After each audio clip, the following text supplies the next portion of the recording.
ওর নাম আনিশা। আনিশা। তো রিয়া, আপনার 21 বছরের গল্প আমরা আজকে এখানে শুনবো। একটু ধারাবাহিকভাবেই শুনতে চাই, ছোটবেলা থেকেই। বর্তমানে আপনি কোথায় থাকছেন? বর্তমানে আমি সিলেটে আছি। সিলেটে আছেন। ঢাকায় এসেছিলেন কোন একটা কাজে? চোখের ডাক্তার দেখাতে। চোখের ডাক্তার দেখাতে। যারা ইতিমধ্যে আপনাকে ভিডিওতে দেখেছে তারা বুঝতেই পারবে যে আপনার ফেস দেখে আপনার গল্পটা কি হতে পারে। রেডিও পার্সপেক্টিভ থেকে আমি বলবো যে আপনারা ইউটিউব চ্যানেলে এসে দেখেন, তাহলে হয়তো বুঝবেন যে ওর গল্পটা কি নিয়ে। একটু ছোটবেলা থেকে শুরু করতে চাই।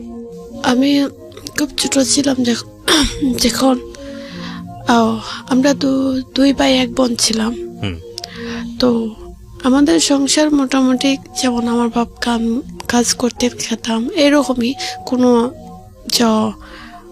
ছিল না। কি কাজ করতেন আপনার বাবা? আমার বাবা যে বিল্ডিং এর কাজ করতেন। আচ্ছা, রাজমিস্ত্রি ছিলেন। হ্যাঁ, এইভাবেই আমাদের মার বা আমরা ঘরটাই চলতো। তো আমার মা একদিন, আমার বাবা ছিলেন একটু মানে কম বয়সে বিয়ে হয়েছিল আমার বাবা মার শুনেছি মার নাকি 13-14 বছর কালো মার বিয়ে হয়েছিল। বাবার বয়স হলো 17-18 হবে। আচ্ছা, আপনারা কি মানে জন্মগতভাবে সিলেটি? হ্যাঁ, আমি সিলেটি। তখন আমার মাকে ঘর জামাই করে বিয়ে দেওয়া হয়েছে। তো আমরা দুই ভাই এক বোন ছিলাম। তো হঠাৎ একদিন আমার বাবাকে অন্য জায়গায় বিয়ে করে ফেললেন। তো আমাদের পরিবারটা একটু অন্যরকম হয়ে গেল। যাতে বাবা অন্য জায়গায় বিয়ে করছে, মা এই সংসার করবেন না, বলছেন যে 3 বাচ্চা টাকা সত্ত্বেও উনি কেন বিয়ে করবেন। তো আমার বাবা বলছে ঠিক আছে, আমি মানে দ্বিতীয় বউকে ছেড়ে দিব, তবে তুমি মানে আমাকে তালাক দিও না। পরে গার্জিয়ান মিলে তালাক নিয়ে নিছেন যে ও গড় জামাই তাকে, তারপরেও অন্য জায়গায় বিয়ে করে ফেললো, আর বাচ্চাদের কথা ভাবলো না। তার মিলিয়ে আমাদের পরিবারটা একটু নষ্ট হয়ে গেল। পরে ছোট থেকে বড় হলাম আমি নানার বাড়িতে, আমি স্কুলে যেতাম আসতাম এইভাবেই। আর আমার মা মানে উনি চাচার বাসায় থাকতেন, মানে বাইরের বাসায় থাকতেন, এইরকমই। তারপরে এইরকমই আমাদের যাওয়া দিনকাল চলতো। একদিন আমি ক্লাস 3তে পড়ি যখন আমার মা কি করলেন, মানে আমার মার চাচাতো ভাইয়ের সাথে বিয়ের আলাপ আলোচনা চললো আমার মায়ের। আচ্ছা। তো মানে গার্জিয়ান মিলে চাচ্ছেন আমার মাকে বিয়ে দিয়ে দিবেন। তখন মানে সবাই স্কুলে গেলে বলতে তোর মার তো আরেকটা বিয়ে হয়ে যাবে রে, কি রে তো দুই। আপনি কি বড় ছিলেন সবার? আমি ক্লাস 3তে পড়তাম। তখন ক্লাস 3তে পড়তেন। আচ্ছা, হ্যাঁ, তখন স্কুলে সবাই বলতো মানে আমার মার যে জায়গায় বিয়ে হবে চাচাতো ভাইয়ের সঙ্গে। জি। তখন আমার খুব শরম লাগতো বা লজ্জা লাগতো। আমি আমার মাকে বলছি, মা তুমি এইসব করো না। মা আমাকে বলতেন, না মা, আমার ছেলেমেয়েরা তোমরাই তো আমার জীবন, বিয়ের সাথে কিছু বসবো না মা। তো মা আমাকে বলছেন এইরকম, আমি মার কথাই বিশ্বাস করে বলছিলাম। একদিন দেখেছি মানে আরো আমার বয়স যখন ক্লাস 5-এ পড়েছি, উঠেছি, তখন মা কি করছেন, এই মানে আমার আঙ্কেলটাকে বিয়ে করে ফেলছেন। মানে না জানি, আমি জানি না, শুনিয়ে সবার মুখ থেকে এরকম যে তোর মা বিয়ে করেছে এরকম। পরে আমার খুব খারাপ লাগলো যে আমার মা মানে আমার ভাই আমার কথা না ভেবেও এইরকম একটা ছেলেকে বিয়ে করলেন। তারপরে তো ওনাকে না করে অন্য ছেলেকেই তো করতে পারতেন। মানে আমার ইচ্ছে ছিল না যে উনি আমার বাবা হন, কারণ ছোটবেলা থেকে ওনাকে দেখে আসতেছি, এটা আমি মেনে নিতে পারছি না। তারপরে আমার মার সাথে কোনোভাবে আমি ছোটবেলা থেকে একটু রাগ ছিল, মানে আমি যেটা বুঝি একটাই বুঝতাম। তো আমি আমার খালাকে বলছি যে আমি আর বাড়িতে থাকবো না, আমি এই কি একটু পাগলামি করতেছি, স্কুলে যাচ্ছি না। তারপর মানে অনেক বিচার আচার আসছে, আমি এই মেয়েদের সাথে ঝগড়া করি, এই মেয়ের সাথে স্কুলে গেলে ঝগড়া করি। তো আমার খালা বললো ওকে একটা বিউটি পার্লারে দিয়ে আসি। ক্লাস 5-এ থাকতে? পরে বললেন যে ওকে এটা বিউটি পার্লারে দিয়ে আসি, আমার দূর সম্পর্কের বোন একটা আছে, ওর পার্লার আছে, এই পার্লারে যদি থাকে বা স্কুলেও যাও, ওর সাথে কথা বলে দিব যে ও স্কুলেও যাবে আর পার্লারে টুকটাক কাজ মানে যেটা বলে ফুটফর্মার শোনা, এটাই শুনবে, তাহলে ওর মনটা ভালো থাকবে। আমি প্রথম আমার খালাই নিয়ে 15 দিন ওনার বাসায় রাখছেন, আমি কান্নাকাটি করে চলে আসছি। পরে এই পার্লারে দিছেন, আমার মনটা আস্তে আস্তে বয়ে গেছে, মনটা এই পার্লারে টিকে গেছে। তখন আমার ভালো লাগতো, ওরা যখন মানে কাজকর্ম করতো আমার দেখতেই ভালো লাগতো। তারপর আমাকে যখন মানে বাইরে দোকান থেকে বিস্কিট আনানোর জন্য পাঠাইতো, এইসব মানে বাজারে, তো পার্লারটা বাজারের ভিতরে পড়ছে, সব কিছু আমার ভালো লাগতো। তাই আমার বাড়ির কথা কিছু মনে হয় না। আস্তে আস্তে আমি মানে এখান থেকে স্কুলে কিছু যাওয়া আসা করছি। পরে যখন আমি মোটামুটি আমার 1 বছর হয়ে গেছে পার্লারের বয়স, তখনও মানে আমি টুকটাক হাফ বিউটিশিয়ান হয়ে গেছি। তখন আমার একটা স্যালারিও চলে আসছে প্রতি মাসে। তখন মানে আমি চাইলাম যে না, এই স্যালারি যাতে আমি কাজ পারি, হাফ বিউটিশিয়ান হিসাবে তো স্যালারি আমার কম হয়ে যায়, তো পার্লারের একজন মহিলা বলল, তুমি আমার পার্লারে চলে আসো। তা আমি বললাম, স্যালারি কত টাকা দিবেন? বললো 3-4 দেবো। বললাম তো আচ্ছা, এখানে আমি 2000 টাকা পাই, তাহলে 4000 টাকা পাইলে আমার জন্য বেশি না? তাহলে আমি বললাম তো ঠিক আছে, আমি তোমার এখানেই চলে আসবো। তাই সরকার এই পাশে হচ্ছে আমার আংটির পার্লার, আর সেই পাশে হচ্ছে ও মহিলাটার পার্লার। তো ওনার কাছে চলে গেলাম। তো একদিন উনি একটা বিশ্বনাথ তোমার শিমলতলা নামে একটা গ্রাম আছে, এই গ্রামে উনি একটা বিয়ার প্রোগ্রামে যাবেন। তো আমাকে সঙ্গে নিচ্ছেন, বা আমি আবার মানে টুকটাক ছোটবেলা থেকে নিজে নিজে সাজগুজ করতাম, তো আবার আমি আবার সাজাতে মানে অন্য কেউ পারতাম ভালো, বুঝতাম ভালো। আচ্ছা, তো আমাকে বলছেন, তুই তো সাজাতে পারস, মেকআপ খুব সুন্দর করতে পারস, তাহলে তুই অনেক এই মানে শিমলতলা যে গ্রামে আছে, এই গ্রামের একটা আরো অন্য একটা গ্রাম আছে যেটার নাম বলে ট্যাংরা, এই জায়গায় একটা বউ আছে, তুই সাজাইয়া আসিস। আমি বললাম ঠিক আছে।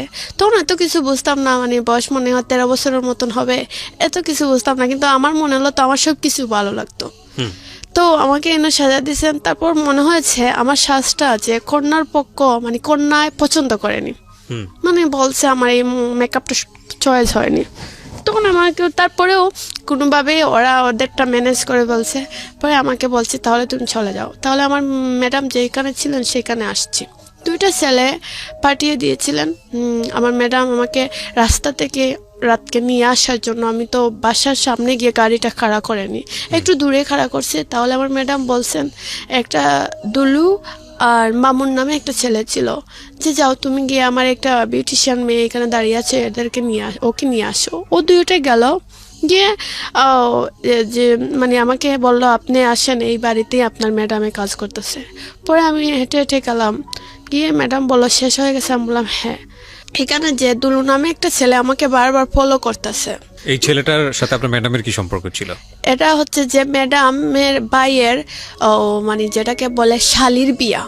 এই যে ছেলেটার বড় ভাইয়ে বিয়ে করেছেন, ওনার শালির বিয়ে। আচ্ছা আচ্ছা, বুঝাতে হতো আমি পারতেছি না, মানে যেটাকে বলে তালই, মানে এরকম একটা আত্মীয় সম্পর্ক হ্যাঁ হয়। হ্যাঁ, মানে যে ছেলেটাকে পাঠাইছেন এই ছেলেটার তালই গরবনির। আর এই ম্যাডামটা কি আপনার? ম্যাডাম এই যে বিউটি পার্লারের মালিক যে, সে হচ্ছে মালিক ম্যাডাম। যে সে। আর আপনি সাজাচ্ছিলেন কাকে? আর আমি যে জায়গায় সাজাচ্ছি সেই জায়গা থেকে চলে আসছি এই আচ্ছা। ম্যাডামের সাথে একটু সাথ দিব বলে। মেনে তো যে মেয়েটা কন্যার পক্ষরা লন্ডন থেকে আসছে, অনেক লোকজন মানে সাজবে, আপনার ম্যাডাম আপনাকে নিয়ে আসতেছে কোন একটা জায়গা থেকে ম্যাডামকে হেল্প করার জন্য। হ্যাঁ, হ্যাঁ, ওকে, তো দুলু নামের একটা ছেলেকে পাঠিয়েছে। দুলু নামে একটা ছেলেকে পাঠিয়েছেন, 2টা ছেলে ছিল। তো আমি এইখানে এই ঘরে গিয়ে ঢুকছি, তো এই ছেলেটা আমাকে বারবার ফলো করতেছে। তো ওটা স্বাভাবিক, একটা ছেলে আমাকে আমার দিকে তাকিয়ে আছে, আমিও মাঝে মধ্যে তাকাই। কিন্তু এরকম করে সারা রাত মানে আমরা কাজ করছি, আমি আমার ম্যাডাম। পরে আমাদেরকে রাত 2টার দিকে ওদের গ্রাম থেকে আমাদের গ্রামে, আমার ম্যাডামের গ্রামে যাইতে মনে করেন সিএনজি দিয়ে 10 মিনিট এরকম। তবে আমাদেরকে বাড়িতে মানে বাসায় চলে আসছি আমরা। পরের দিন খুব সকাল চলে গেছি, এই ছেলেটাকে দুলু নামে যে ছেলেটা, এটাকেই দেখছি রাস্তার মধ্যে, ও একটা সিএনজিতে বসে আছে। তো আমি তো মানুষজন দেখে আমার ম্যাডাম কাজ করতেছে, টুকটাক আমিও সাহায্য করতেছি ম্যাডামকে। তো এই ছেলে আমার দিকে তাকাচ্ছে, আমিও তাকাচ্ছি, এরকম করে করে মানে ছেলেটা একদিন মানে এক সময় আমার ম্যাডাম বললো, কি রে ফোন যায়ও না আসেও না, কি হলো? পরে এই ছেলেটাকে ডাক মারে বললো, এই যে ভাইয়া ফোন তো যায়ও না আসে না, কি হলো? বললেও যে ফোনটা অফ করে অন করেন তাহলে ঠিক হয়ে যাবে। কিসের ফোন এটা? এটা মোবাইল সেট, কল যাচ্ছে না, আসতেছে না ম্যাডামের ফোনে। আচ্ছা, তো এই ছেলেটাকে বলেছে? হ্যাঁ, ওটা ম্যাডামের সাইড দিকে যাচ্ছে, তো ওটাকে যাক মেরে বললো, ভাইয়া কল যাচ্ছেও না আসছেও না, এটা ফোনটা কি হলো? ও বললো যে আপনি অফ করে অন করেন। পরে হলো ঠিক হয়ে গেল। পরে আমরা এখান থেকে আমাদের পার্লারে চলে গেলাম। 3-4 কি 1 মাসের ভিতরে আমার মনে হলো যে আমি নিজে একটা পার্লার খুলি। তো একই জায়গায়, এটা আব্দুল খালিক কমেডিক সেন্টার পড়ে বিশ্বনাথ। তো এই জায়গাতে মানে আমার মাকে বললাম যে মা, আমার মার সাথে একটু একটু কথা হয়, কিন্তু আমি জানি আমার মা আমাকে খুব ছোটবেলা থেকে আমাকে খুব আদর করেন, যেটা আমি চাই এটা মারা মানে সবসময় শুনতে রাজি হন। মাকে বললাম, মা তুমি আমাকে আমার একটা পার্লার খুলে দাও না। মা বললো, তুই তো কোনো কাজও কিছু জানোস না, পার্লার দিয়ে খুললে তুই কি পারবে এইসব করতে? আমি বললাম পারবো, তুমি আমাকে করে দাও। মানে আমার একটু শখ উঠলো যে আমি একটা পার্লার করবো, সবাই যেমন পার্লার আছে আমারও থাকবে। তো মা কি করলো, একটু অল্প টাকা খরচ করে সামান্য একটা পার্লার দোকান খুলে দিল। একটা মেয়ে ছিল, আর একটা আমি বিউটিশিয়ান ছিল, আরেকজন বিউটিশিয়ান ছিল, আর মানে টুকটাক হাফ বিউটিশিয়ান 2-3টা এরকম ছিল। মোটামুটি ভালোই হতো। তো এই যে দুলু নামের ছেলেটায় আমার যে ম্যাডাম বলছি, ও ম্যাডামের বাইরের কাছ থেকে আমার নম্বরটা নিয়েছে 3 মাস পরে। তখন তো ওর ম্যাডামের পার্লারে এসে মনে হয় আমাকে পায়নি, তখন আমার নম্বরটা ম্যাডামের বাইয়ের কাছে চেয়েছিল, যে একটা মেয়ে যে আমাদের বিয়ের প্রোগ্রামে গিয়েছিল ওই মেয়ের নম্বরটা, তো ম্যাডামের বাইয়ে দিয়েছে আমার নম্বরটা। তো বারবার ডিস্টার্ব তো ফোন, আমি তো আর চিনি না, রিসিভ করে ফেলে দিতাম বা একটু মানে এরকম গালাগালি করতাম যে আপনি আমাকে কেন ডিস্টার্ব দেন নাই নিশেনি। হঠাৎ একদিন এরকম প্রায় 1 মাস বা 2 মাসের মতন এরকম আমাকে ডিস্টার্ব দিয়েছে। দিনে 4-5 বার কল দিত। হঠাৎ একদিন ও আমাকে কল দেয়নি। তো আমি মানে ভাবলাম একটা ছেলে আমাকে ডেইলি 4-5 বার কল দেয়, আজ অতটা দিন ধরে দিতেই থাকলো, আজ কেন দেয়নি? তখন আমি এই ছেলেটাকে আমি নিজে থেকে থাকলাম, আমি নিজেই ওকে কল দিলাম। আপনি নিজে থেকেই কল দিলেন? হ্যাঁ, তখন ফোন রিসিভ করলো। তখন আমার ওর কণ্ঠ শুনলো, আমার কণ্ঠ শোনার পরে আমার অটোমেটিক কান্না চলে আসলো। মানে আমি বুঝতে পারলাম না কেন। তো আমি ওকে বললাম যে তোমার ফোন কেন আমাকে আজকে দাওনি? বললো আমি না, আমার যে ভাই তারা লন্ডন থেকে আসছিল, ভাবি তারা, ওদেরকে এয়ারপোর্ট আমি আজকে দিতে যাচ্ছি, তাই আমি একটু ব্যস্ত আছি, পরে ফোন দেব। পরে রেখে দিল। তো আমার মনে হলো যে আস্তে আস্তে ওর প্রতি আমার একটু মায়া বেড়ে যাচ্ছে, কারণ আমি কিচ্ছু জানি না কেন এরকম হচ্ছে, ভাবছি আর কান্না করতেছি। তো ও মানে ওর সাথে আমার মানে আমিও কল দিতাম, ও কল দিত, এরকম কথা হতো।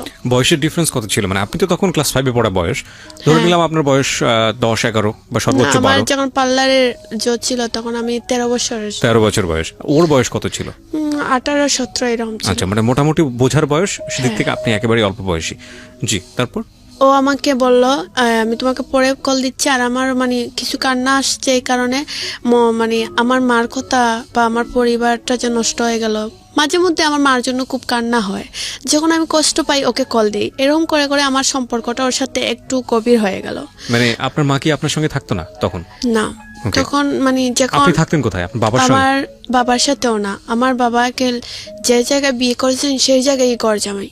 আচ্ছা, আমার মাকেও ঘর জামাই করেছেন, আর একটা যে বিবাহ করেছেন সেটাও ঘর জামাই। তা আপনি থাকতেন কোথায়? আমার নানার বাড়িতেই আমি ছোট থেকে বড় হয়েছি। তো আপনার মাও তো আপনার নানার বাড়িতেই থাকতো? হ্যাঁ হ্যাঁ, কিন্তু আমার মা কিন্তু নানার বাড়িতে থাকতেন না, আমার মার চাচা ওনার বাসাত নিয়ে গেছেন। আচ্ছা আচ্ছা, ওকে। তার মানে একা একা আপনি থাকতেন? হ্যাঁ, একাই থাকতাম।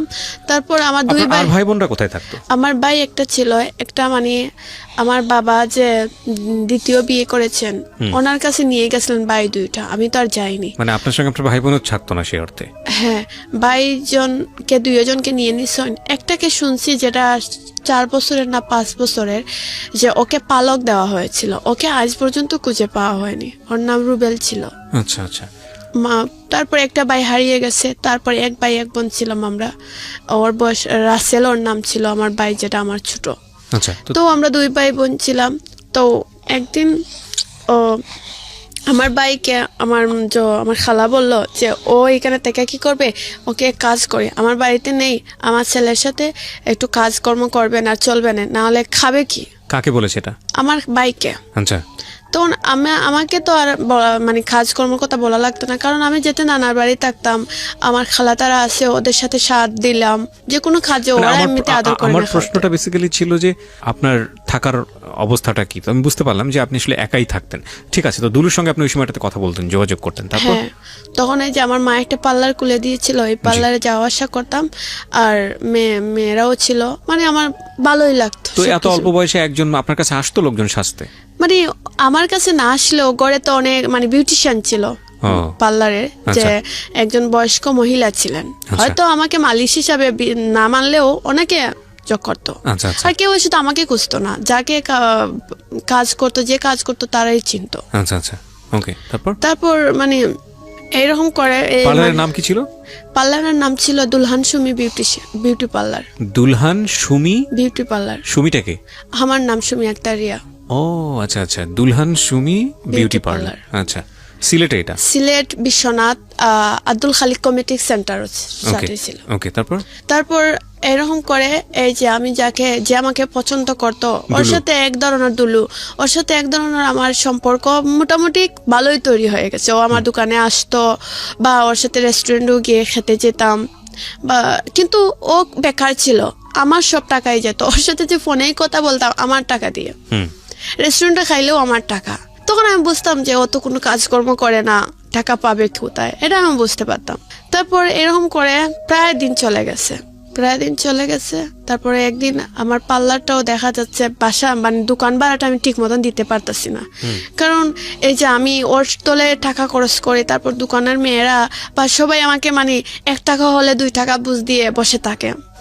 মানে টাকা পয়সার কোনো হিসাব আসাম নাই। শেষ মুহূর্তে আমার মনে হচ্ছে দোকান ভাড়াটা আমার গাড়ি থেকেই দেওয়া লাগতেছে, এরকম অবস্থা চলে গেছে। তো একদিন আমি না কি করলাম, যে এই যে দুলুন আমার স্বপ্ন ছিল, আমি ছোটবেলা থেকে আমার একটা স্বপ্ন ছিল, সেটা আমি হয়তো বলিনি, এখন বলতাছি। ছোটবেলা থেকে একটা স্বপ্ন ছিল, আমার বাবার স্বপ্ন ছিল, আমার মার স্বপ্ন ছিল, যে আমি যখন ছোট ছিলাম কেউ জিজ্ঞেস করতো যে কি রে তোর মেয়েকে বড় হলে কি বানাতে, আমার বাবা বলতো যে আমার মেয়ে একজন পুলিশ হবে।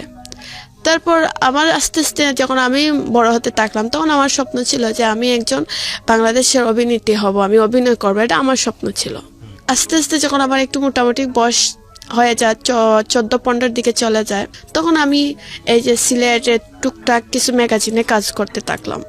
যেমন কিছু কিছু ফটোগ্রাফ তারা ছবি তুলে ম্যাগাজিনে আমাকে পোস্ট করে দিত, এরকমই। তারপর আমি যাকে পছন্দ করি সে আমাকে এইরকম খালি টাকা পয়সা নিতেই তাকে আস্তে আস্তে আমার প্রতি সন্দেহ করা শুরু করলো। আর আমি একটা জিনিস বলতে চাই যে যেহেতু ওকে আমি ভালোবাসি, ও আমাকে বিশ্বাস করতে পারলো না যে একটা পার্লারে মেয়ে তুমি ভালো থাকবা কিভাবে, তুমি তো ভালো না, তুমি তো খারাপ। আমি বললাম কেন তুমি এই কথা বললা? আমরা জানি পার্লারের মেয়েরা খারাপ থাকে। আমি বললাম তুমি আমাকে এই কথা কেন বলছো, আমি খারাপ হবো কেন? না, পার্লারে মেয়েরা কত খারাপ কাজ করে। মানে আমি তখন কষ্ট পেয়ে গেলাম, যে তুমি আমাকে এই কথা বলতে পারলাম, আমি তো তোমাকে খুব ভালোবাসি। তারপরে বললো যে তুমি যে ভালো আমি এটা বুঝবো কিভাবে। পরে আমি ওর সাথে একটা খারাপ সম্পর্ক করেছিলাম। ও আমাকে বলছিল কোনোদিন আমাকে কষ্ট দিবে না, আমাকে খুব ভালোবাসে, কোরআন শরীফের কসম দিয়ে বললো ও আমাকে বিয়ে করবে। মানে আপনি ভালো এটা প্রমাণ করার জন্য আপনাকে এই ধরনের সম্পর্কে যেতে হবে, এটা বলেছিল? হ্যাঁ, মানে না হলে ও বিশ্বাস করে না যে পার্লারের মেয়েরা বুঝি খারাপ থাকে। আচ্ছা, তো আপনি ভালোবাসার প্রমাণ দেওয়ার জন্য এটা মেনে নিলেন। আচ্ছা, দুলুর সাথে আপনার সম্পর্কটা ওই সময় কত মাস হয়েছে বা কত বছর হয়েছে? 1.5 বছরের মতো। আচ্ছা, তারপরে এইরকমই ওখান দেখা যায় দিন 2 মাস 3 মাস পর পর আমাকে ডাকে। তখনও আমি মানে প্রথম অবস্থা ওর ডাকলে আমি ওর ডাকেই চলে যেতাম, কারণ আমি তো ওকে ভালোবাসি। তারপর এরকম করতে করতে এক পর্যায়ে দেখা গেল আমি আরেকজন ছেলেকে মানে মোটামুটি পছন্দ করে ফেললাম। একটা ছেলে বলতে এইরকম, আমি আমার দোকানটা যা অবস্থায়, আমি ওকে আমার মানে ম্যানেজার হিসাবে ওনাকে বলছি, একই গ্রামেরই, ওর নাম ছিল রুবেল, যে ভাই আমার দোকানটা তো এরকম, আমি কোনো আগামাতা খুঁজে পাচ্ছি না, আমার দোকানের কাস্টমার হয় কিন্তু টাকা পরে আমি করতে পারি না। বললো তুমি এক কাজ করো, দোকানটা আমার নামে লিখে দাও, আর আমি তোমাকে টাকা তুমি বললো আমি তোমাকে 3 মাস পরে দিব, আর দোকানটা তুমি আমার নামে লিখে দাও, তুমি তো পারবা না এইসব দোকান চালাতে। ভাবলাম আসলে আমার পক্ষে এইসব সম্ভব হবে না। আমি বললাম তাহলে আমার দোকানে তো অন্তপক্ষে 50,000-এর মতন সবকিছু আছে, তো তুমি আমাকে কত দিবা? বললো লসেরও দরকার নাই, লাভেরও দরকার নাই, তুমি তো বিক্রি করে দিবা, তাহলে 30,000 টাকা দিয়ে দাও। ভাবলাম, আমি তখন বুঝছি 30,000 অনেক বেশি। আমার চাচা ঠিক আছে ভাই, তাহলে কোন কাগজে সাইন করতে হবে? কাগজে সাইন টাইন করার পরে চাবি টাবি সব আমার কাছে নিয়ে নিল। 1 সপ্তাহ পরে ও সবার কাছে বলে টাকা দিয়ে দোকান আমার কাছ থেকে কিনে ফেলছে। পরে আমি বললাম তুমি তো ভাই আমাকে টাকা দাওনি। টাকা না দিলে তুমি কি আমার কাছ থেকে এমএ আমার এই দোকান আমার নামে লিখে দাও? আমি বললাম তুমি তো বললাম আমাকে পরে দিবা। পরে মানে সবকিছু মিলিয়ে দেখা গেল যে কাগজে প্রমাণ দিচ্ছে যে টাকা আমাকে দিয়ে দিছে, শুধু আমি মুখ দিয়ে বললে তো আর কেউ বিশ্বাস করবে না। পরে কি করলাম, আস্তে আস্তে এই দোকানের মায়াটা ছেড়ে দিলাম। এই দোকানের মায়া ছেড়ে দিয়ে ভাবলাম যে না, আমি এখন অন্য কোনো পার্লারে চাকরি করব। মানে একটা জিনিস বুঝতে পারছি যে আপনার আসলে আপনার সাথে দাঁড়ানোর মতো, আপনার পাশে দাঁড়ানোর মতো আপনার ফ্যামিলিতে কেউই ছিল না, না বাবা না মা। যাকে ভালোবেসেছেন সেও এটা বুঝেছে, এবং যে দোকান আপনার কাছ থেকে নিয়েছে সেও বুঝেছে। আসলে আপনার যেহেতু আপনাকে সাপোর্ট করার মতো কেউ নাই, সুতরাং যেমন ভাবে ইচ্ছা তেমন ভাবে ব্যবহার করা যাবে। এটা হলো মানে চারপাশের মানুষের বোঝা ছিল। এগুলো একটু খেয়াল রাখতে হবে গল্পটা শোনার ক্ষেত্রে। জি, তো আপনি তারপরে কোন একটা বিউটি পার্লারে কাজ করা শুরু করলেন। হ্যাঁ, তখন- লেখাপড়া তো ক্লাস 5 এ থাকতেই স্টপ করে দিয়েছেন। স্টেপ বলতে যে যখন প্রথম যে আংটির পার্লারে ছিলাম, ওনার পার্লারে মাঝে মধ্যে যাইতাম আসতাম, এরকম করে করে মানে মোটামুটি এইটা উঠে ছেড়ে দিয়ে দিছি। আচ্ছা, তারপর আমি যাকে পছন্দ করি দুলু, ও বললে কাজ করো তুমি, সিলেট তোমাকে পার্লারে ঢুকিয়ে দিয়ে দিই। বিশ্বনাথ তো ছেলেরা তোমাকে সবাই মোটামুটি চিনে, তা আমি চাই না এই ছেলেরা তোমাকে আর চিনুক। তুমি যখন পার্লার ছেড়ে ফেলছো তাহলে তোমাকে সিলেট নিয়ে ঢুকিয়ে দিয়ে দিই পার্লারে। ভাবলাম ও যখন চায় তাহলে সিলেটই চলে যায়। আচ্ছা, আমি এই জীবনের প্রথম যে সিলেট শহরে নিজে একা একা থাকা, তো ও আমার উপর ভরসা করে আমি একটা পার্লারে সিলেটই আসছি। তো আমি কান্না করতেছি যে এই সিলেট আমি থাকতে পারবো না, এরকম আমি সিলেট একটা অবস্থা না। মানে ও আমাকে বুঝালো যে তুমি সিলেটই থাকো, তোমার ভালো হবে। তখন ও বললো আমি আর এখন থেকে তুমি আমার সাথে ডাইরেক্ট কথা বলে ফোনে কথা বলা লাগবে না, আমার পিছনে আর টাকাও খরচ করা লাগবে না। আমি ছোটো মোটো একটা কাপড়ের দোকানে চাকরি নিয়েছি, এখন থেকে আমি কল ডাইরেক্ট করে তোমার সাথে কথা বলবো। তারপর এরকম ও কল দিত, মানে 2 বছর পর থেকে ও আমার সাথে ডাইরেক্ট কল দিয়ে বা রেস্টুরেন্টে খাওয়া দাওয়া লাগলে ওই টাকাগুলো দিত, আমার তেমন বেশি খরচা লাগতো না। কে? দুলু। ওকে। আর 2 বছর পর্যন্ত আমার টাকাই খরচ হয়েছে। তারপর এইরকম করে আমি মনে করেন আর আছে তো, ও আমাকে একটু সন্দেহ করতো, মনে করতো যে সিলেট ফোন আসে, বারবার ফোন আসতেছে, মনে হয় আমি অন্য কোনো ছেলেদের সাথে কথা বলি, আর ওর পরিজনের ঠিকই আমাকে টেক্কা নিত। তো আমি ওকে একদিন বললাম, এক সময় ওর জন্য আমি খুব পাগলের মতন ছিলাম, যে ওকে বললাম তুমি আমাকে বিয়ে করে নাও। ও বললো এখন না করবো, তোমাকে পরে। এরকম করে আমাকে আশা দিয়ে দিয়ে রাখে, আমিও খুব ভরসা করি হ্যাঁ তো করবে। এক সময় আমাকে বললো, এরকম কত দিন যাওয়ার পরে একদিন বললাম তুমি আমাকে বিয়ে করবা না?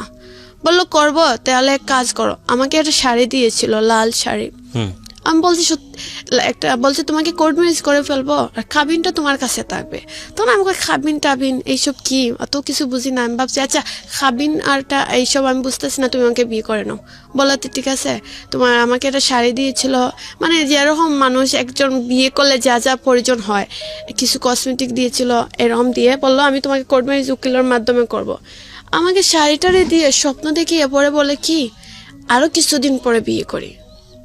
পরে আস্তে আস্তে আমি ভাবলাম না, ও আমাকে বারবার স্বপ্ন ভেঙে দেয়, আর এটা মেনে নেওয়া যাচ্ছে না। আমারও তো এটা মানে আমিও তো এটা মানুষ, আমাকে তাইলে করবে না ডাইরেক্ট বলবে, মিথ্যা আশ্বাস দিবে কেন? পরে জাস্ট আমি আর ওকে বিয়ের কথাও বলি না, কিছুর কথাও বলি না। এখন আমি চাচ্ছি যে আমি আমার জীবনটাকে নিজের মতনই সাজাবো। আস্তে আস্তে প্ল্যানিং করলাম না, আমার স্বপ্ন পূর্ণ হতে হলে সিলেট যখন আসছি শহরের ভিতরে, তো বাউটাও সব কিছু আমি বুঝি। আস্তে আস্তে ফটোগ্রাফ বলো, বিভিন্ন স্টুডিওর মাধ্যমে আমি একটু চ্যানেল লাগালাম, যে আমার স্বপ্ন এরকম কিছু বাইরে আমাকে বলছে তোমাকে আমি সাহায্য করব, বা সিলেটেরও কিছু আঞ্চলিক নাটকের অফারও আসছে। হ্যাঁ, এখন আমার মনে পড়ছে আপনার গল্পটা, আপনার অনেক আগে আপনি বলেছিলেন রেডিওতে, সেটা প্রচারও হয়েছিল। আপনি কিছু মডেল ছবিও নিয়ে এসেছিলেন হ্যাঁ সেই সময়। রাইট। যারা শুনেছেন, যারা আমার পুরনো শ্রোতা আছেন, তাদেরকে একটু ইন্টারাপ্ট করছি। এই পর্যায়ে এই গল্পটা রেডিওতে প্রচার হয়েছিল, কিন্তু এক পর্যায়ে পর্যন্ত প্রচার হয়েছিল। এটা আমার লাইফের একটা হিস্ট্রি হয়ে গেল আজকে, যে কোনো গল্প সেকেন্ড টাইম প্রচার হচ্ছে, কিন্তু সেকেন্ড টাইম প্রচার মানে এটাই না যে সেই গল্প আপনারা শুনছেন। এই গল্পটা প্রচার হয়েছিল ওনার কথা অনুযায়ী কত বছর আগে? 3 বছর হয়ে যাবে। 3 বছর আগে প্রচার হয়েছিল। 3 বছর পরে, মানে এই 3 বছর গল্পটা প্রচার হওয়ার পরে 3 বছর কি ঘটেছে ওনার জীবনে, উনি আজকে কোথায় দাঁড়িয়ে আছে, এইটা হচ্ছে আজকের গল্প। খুবই ভয়ানক গল্প, এবং সেটা আমি আপনাদেরকে বলতে চাই। তবে তার আগে আমি একটু শর্ট করে ওই পুরো লাইফটা একটু তুলে ধরছি, নইলে আপনারা বুঝতে পারবেন না, কারণ অনেকেই হয়তো গল্পটা শোনেননি। এবং পুরনো এপিসোডগুলো যদি আপনারা ঘাটেন, যদি এটা ইউটিউবে থেকে থাকে, যদি আমি জানি না, কারণ ইউটিউবে ওই সময়টাতে আপনার কর্তৃপক্ষ, আমাদের যে রেডিও কর্তৃপক্ষ ছিল, তারা আপলোড করতো না, আমিও করতাম না, অনেকেই করেছেন, আমি ঠিক জানি না। যে সেখান থেকে আপনারা যদি ঘেটে ঘুটে বের করতে পারেন, তাহলে ওনার ছবি, উনি যে মডেলিং করতেন সেই ছবি, পাশাপাশি হচ্ছে আমার মনে আছে, এখন মনে পড়ছে ওনার যে ফেস বর্তমানে, সেই ছবিটা দিয়ে আমরা গল্পটা পাবলিশ করেছিলাম। জি বলেন। তারপর কিছু আঞ্চলিক নাটকের অফার আসছিল, তখন আমি রাজি হই না, কই ধরো আমি সিলেটি নাটক করবো কেন, আমার তো স্বপ্ন ছিল যে আমি একটা ছবিতে কাজ করব, এরকম একটা স্বপ্ন ছিল। ভাইয়া তারা বললেন শোনো, ছোট থেকে তোমার বড় হতে হবে, তুমি ফুট করে তো আর উপরে উঠতে পারবা না, আস্তে আস্তে কাজগুলো করে তুমি একদিকে আগাতে হবে। তখন আমার লক্ষণ ছিল যে আমার স্বপ্ন আমি পূর্ণ করব, এরকম একটা লক্ষণ ছিল। আর দুলু যে ওকে আমি তেমন পাত্তা দিতাম না, কারণ আমি দেখলাম যে ওকে আমি বোঝাতে চাইলাম যে ও আমাকে যেসব জায়গায় আমি চাকরি করতাম আমাকে সবসময় যা হয়নি তাই মিথ্যা কথা বলতো, সন্দেহ করতো। পার্লারের ম্যাডাম তাদেরকে বলতো তো আমি এই করেছিলাম, মানে অনেক ধরনের কথা বলতো যে একটা মেয়ে আর 10 জন মেয়ের সামনে মাথা খাড়া করে তাকাতে পারতাম না, লজ্জা লাগতো। তো মানে অনেক ধরনের অনেক কিছু বলেছে। আমার মা যে জায়গায় সেকেন্ড বিয়ে বসছেন ওনাকে আমার এটা আমি ওকে ভরসা করে দেখে কিছু পিক ছিল আমার মার সেকেন্ড হাজবেন্ড, উনি তো আমার বাবার মতো, নিজেতেই আমার মামা ছিলেন, এখন তো উনি আমার বাবাই এক মতো। ওনাকে আমার এইসব পিকচার দেখাইছে, মানে আমার মার সংসারটা ভেঙে যেতে আসলো। আমার মাকে বলে এই তোর মেয়ে এই করে সেই করে, তোর মেয়ে ভালো না, তোরকেও আমি রাখবো না, তালাক দিয়ে দিব। এক পর্যায়ে আমার মার সংসারটাও চলে যেতে চেয়েছে। মানে এইসব ছবি আপনারা আদান প্রদান করতেন আপনাদের মধ্যে? হ্যাঁ, ভালোবাসেন বলে এগুলো দিতেন এবং সেটাকে দিয়ে সে ব্ল্যাকমেইল করেছে। তারপর আমি যে প্রশ্নটা করেছি সেটা কি ঠিক আছে, মানে সেটা দিয়ে সে ব্ল্যাকমেইল করেছে? হ্যাঁ, ওগুলা তো বলতো যে ওগুলা আসলে ওই যে ওর ডাকে আমি চাইতাম আমাকে ঘুমের ধুন্দে এই কাজগুলো করতো। আমাকে একদিন ও ঘুমের ট্যাবলেট খাওয়াইয়া আমি 24 ঘন্টা ঘুমেছিলাম। আমি তো মনে হয়েছিল যে আমাকে এক গ্লাস পানি আর নাফা ওষুধ বলেছিল যে এটা নাফা ট্যাবলেট, তুমি খাও, তোমার জ্বর টর থাকলে কমবে। আমি ওকে তো সবসময় ভরসা করতাম, ও যদি আমাকে বিষও বলতো আমি খাইতে বিশ্বাস করতাম। কিন্তু এই ওষুধ খাওয়ার পরে আমি মনে হচ্ছিল আমি একদিন এক রাত কিছু বলতে পারিনি। আচ্ছা, আমি ঘুমেছিলাম। ওই সময়টাতে এই ছবিগুলো সে তোলে, তখন ও ছবিগুলো তুলে আবার আমাকে দেখিয়েছিল। তখন আমার হোয়াটসঅ্যাপ ছিল, হোয়াটসঅ্যাপে ছেড়ে দিয়েছে, বল তুই এই দেখ তুই কি রকম ঘুমাইছ। তো আমি মাঝে মধ্যে কষ্ট পাইছি যে ও যখন এরকম ছবি তুলতে পারত, যেতে আমি ওকে পছন্দ করি, ওর জন্য অত কিছু করতে পারি, অ্যাটলিস্ট এই ছবিগুলো তোলার কি অনুমতি দিতে পারি না? ওকে। তারপর ও এই ছবি আমার মানে মার হাজবেন্ডকে দেখাইছে যে দেখেন এই আমার সাথে এইরকম করছে সেই রকম করছে। তখন আমার মার সংসারটা একরকম ভেঙে যেতে চেয়েছিল। পরে কি যেন মা বুঝাইছে মামাকে, তো মামা আর এত করেনি। তখন আমার মামা চেয়েছিলেন আমাকে অন্য একটা জায়গায় বিয়ে দিয়ে দিবেন, বিয়ের বিদেশি বা বাংলাদেশি যেখান থেকেও যায় এরকম আসে। আমি বলছি যে আমি এখন বিয়ে করবো না, আমার মাকে বলছি আমি এখন বিয়ে বসবো না, আমার একটু স্বপ্ন আছে মা, এই স্বপ্নটা পূর্ণ হলে আমি নিজে একটা ভালো ছেলে দেখে বিয়ে করব। মা বলছে আচ্ছা, মেয়ে তখন বয়স হয়নি, আর ও বুঝবে আমার মেয়ে। আমার মা বিশ্বাস ছিল যে আমি এমন কিছু করব না যে আমার মার মান সম্মান ডুবে, এটা আমার উপর ভরসা ছিল।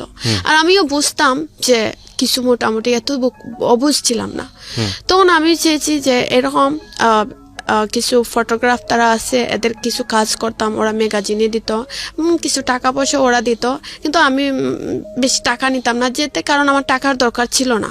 আমি একজন পার্লারও 8-9 হাজার টাকা স্যালারি পেতাম, এই টাকা দিয়ে আমার বাড়ি তো দেওয়া লাগতো না, আমি নিজের মতনই চলতাম। আমার যদি জামা লাগে জামা কিনতাম, মানে আমি খুব সাজগুজ করতে পছন্দ করতাম, কোনোদিন একটা টাকায় আমি জমাইয়া রাখিনি। এই দুলু আমাকে এরকম করতে করতে এক পর্যায়ে ও আমাকে অনেক সন্দেহ করে ফেললো যে আমার অন্য জায়গায় মানে সম্পর্ক হয়ে গেছে।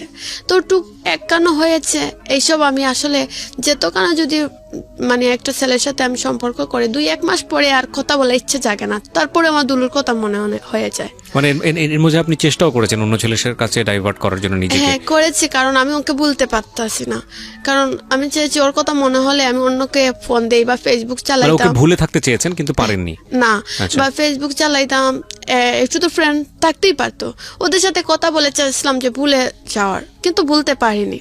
তারপরে মনে পড়ে যায়, তখন ওদের সাথে 1-2 মাস 3 মাস কথা বলার পরে যখন আমি খারাপ আচরণ করি ওরা এমনিতেই চলে যায়। তো এরকম করে অনেক চেষ্টা করার পরে ঘুরে ওর কাছেই আসে, ঘুরে ফিরে ওর কাছেই আসতেন। হ্যাঁ, একসময় দেখা গেল ও মানে আমাকে মানে রাস্তাঘাটে বিভিন্ন সন্দেহ যে যেটা বলে, কারণ ওর সাথে সম্পর্ক মোটামুটি সবাই জানতো, আশপাশের যেসব জায়গা চাকরি করতাম ম্যাডাম সহ সবাই জানতো। পরে এক সময় দেখা গেল ওকে যে যেটা বলে সেটাই সন্দেহ করে, সেটাই বিশ্বাস করে। তারপর আমি এক সময় আমি ও পার্লারটা চেঞ্জ করে দিলাম, যে পার্লার ও দিয়েছিল সেই পার্লারটা চেঞ্জ করে অন্য পার্লারে চলে গেলাম আমি আমার মতন করে। ও একটা পার্লার দিয়েছিল আপনার জন্য? ও আমাকে একটা পার্লারে, বলছিলাম না যে সিলেট একটা শহরে একটা পার্লারে চাকরি তিনা ঢুকিয়ে দিয়েছিল। চাকরি দিয়েছিল শুধু? হ্যাঁ, ওকে। ও পরে এই ও চীনা জায়গা থেকে আমি ও চীনা জায়গা চলে গেছিলাম, আমি যাতে ডিস্টার্ব না করতে পারে। হ্যাঁ, সিম টিম সব চেঞ্জ করে ফেলছি। কেউ নুসুরত 6 মাস গেছে, তারপর আবার খুঁজে বাইর করছে আমাকে। ওই খুঁজে বের করেছে? ও আমি একদিন রাস্তার দিকে যাচ্ছি, এখন ভাবতাছি একটা ছেলে, আমি তো আবার ম্যাডামের বাসায় থাকি, যতটা জায়গায় চাকরি করছি মালিকের টাকা খাওয়া এবং কি মালিকের যে ম্যাডামের পরিবারের সঙ্গেই টাকা এরকম।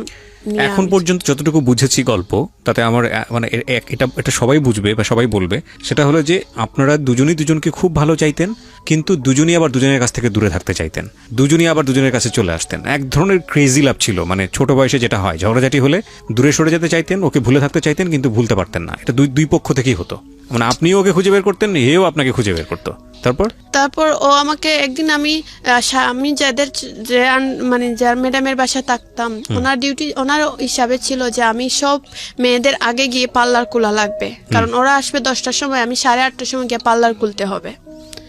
এরকম মানে এই সুবিধার জন্য কিছু ম্যাডামরা মেয়েদেরকে বাসায় থাকা খাওয়া সহ দায়িত্ব নেয়। আচ্ছা, তো আমি তো এরকমই সবসময় করতেছি। তো একদিন আমি পার্লারের সামনে গিয়েছি, দেখতেছি ও যে দুলুটা এক দোকান থেকে বাইরে আসতেছে, আমি দেখে ভয় পেয়ে গেছি। আমি কিন্তু তখনকার বলেন আমি হাঁটা জিনিসটা অনেক ভালো পছন্দ করতাম, এই গান শুনে শুনে হাঁটতাম, আমার ভালো লাগতো। তো আমি সবসময় হাঁটাচড়া করতাম, আমি ভয় পেয়ে গেছি ওকে দেখে। আমি তখন আমি কি করছি, আমার কাছে 2টা ফোন ছিল, কারণ আমি একটা ফোন ছিল, 2টা ফোনের 2টা সিম দোকানে ছিল। ওকে দেখে আমি একটা ফোন কিভাবে লুকাবো আমি নিজে বুঝতে পারিনি। না সরি, এক ফোনের মাঝে 2 সিম ছিল। আচ্ছা আচ্ছা। তখন আমি চেয়েছি যে যদি ও তো আমার দিকে তাকাচ্ছে আর হাঁটতেছে, কারণ ও তো বুঝতেছে আমি মোবাইল হয়তো একটা লুকাবো, ও মানে আমার ব্যাগ নিয়ে টানাটানি করতেছে। কিন্তু আমি বলতেছি যে রাস্তাঘাটে মানুষজন দেখতেছে তুমি পার্লারের ভিতরে আসো, আচ্ছা তোমাকে ফোন দিচ্ছে। ও আমি গেট খোলার আগে ও নিজেই আগে ঢুকে ফেলছে পার্লারের ভিতরে। মানে এতদিন ধরে খুঁজতেছিল আপনাকে, খুঁজে পেয়েছে। ও মোবাইল নিবে, আমার কাছে টানাটানি করতেছে যে মোবাইল দে, আমি মোবাইলের মধ্যে দেখবো তোর 2টা সিম নি। আমি বলছি না একটা সিম, বলছে না 2টা সিম আছে। পরে আমি কি করলাম, আমি বললাম যে তুমি এখানে দাঁড়াও, আমি তোমাকে সিম দিচ্ছি বের করে, তোমাকে দেখাচ্ছি। তা ও মনে হয় ভরসা করে দাঁড়াইছে। দাঁড়ানোর পরে একটা সিম ছিল আমার মানে ব্যাটারির উপরে, এই সিমটা আগলোস মানে খাবার খোলার সঙ্গে সঙ্গে সিমটা আমার পায়ের উপরে পড়ে গেছে, ও খেয়াল করেনি ততটা। তখন ওই খাবার খুলছে, ও ফোন টান মারি নিয়ে নিছে, আর সিমটা নিচে পড়ছে, ও অত খেয়াল করেনি। তখন এই সিমটা পড়ছে নিচে, আমি আবার পায়ের জুতার তলায় এই সিমটাকে জাতা মারি ধরছি, যাতে ও দেখতে পারে না। তখন আমি বললাম দেখছো আমি যে একটা সিম চালাই, তুমি বিশ্বাস করো না? হয় যা, এতদিনে একটা বিশ্বাসের কাজ করলে, নাহলে তো 2টা 3টা ফোন চালাইতেই থাকস। পরে এই সিমটা ও মানে এই মোবাইল নিয়ে কি লাড়ালাড়ি করতেছে, আর এই সিমটা আমি ডাইরেক্ট নিচে লাইম না একটা যে দোকানের বাইরে ছিল, এই ফুলকলি ছিল, ফুলকলির দোকানের বাইরে বলছি ভাই এই সিমটা আপনি রাখেন, জানুন আমি পরে আসা নিচ্ছি। কারণ হচ্ছে পরে এইদিক নিচে একটা ছেলে বসে তৈছে, ও আবার দেখে ফেলছে, ফোন দিয়ে বলছে ভাই এইখানে এসে কি রাখতে যাইতেছে বুঝতে পারতেছি না। ও জলদি নিচ্ছে। 2-3টা সিম চালালে সমস্যাটা কোথায়? ও মনে করে যে আসলে ওর জন্য আমি 2টা সিম চালাই, কারণ ও 1 মিনিট ওয়েটিং দেখতে পারবে না। ওয়েটিং যদি দেখে এমন গালাগালি বসাবসি মানে অবস্থা, মানে বাপ মা কেউ মানে দুনিয়ায় থাকতে পারবে না, সবাইকে এমন ধরনের গালাগালি করবে। আমি এই বইতে 2টা সিম চালাই, যদি আমার এটা বান্ধবীও থাকতে পারে, আমার এটা বন্ধুও থাকতে পারে, আমি কথা বলতে পারি না। রাইট। তো তারপর কি হলো? পরে আমি ও আসা নিছিলাম চলে, আমি এই দোকানদারকে জিজ্ঞাসা করছে ভাই ও কি আপনার কাছে কিছু দিছে? উনি বললেন না তো, উনি আমার কাছে আইসক্রিম নিতে আসছেন। মানে ও কথাটা উনি অন্যরকম বুঝিয়ে দিয়েছে। তাহলে ও সিম আর মোবাইল নিয়ে চলে গেল।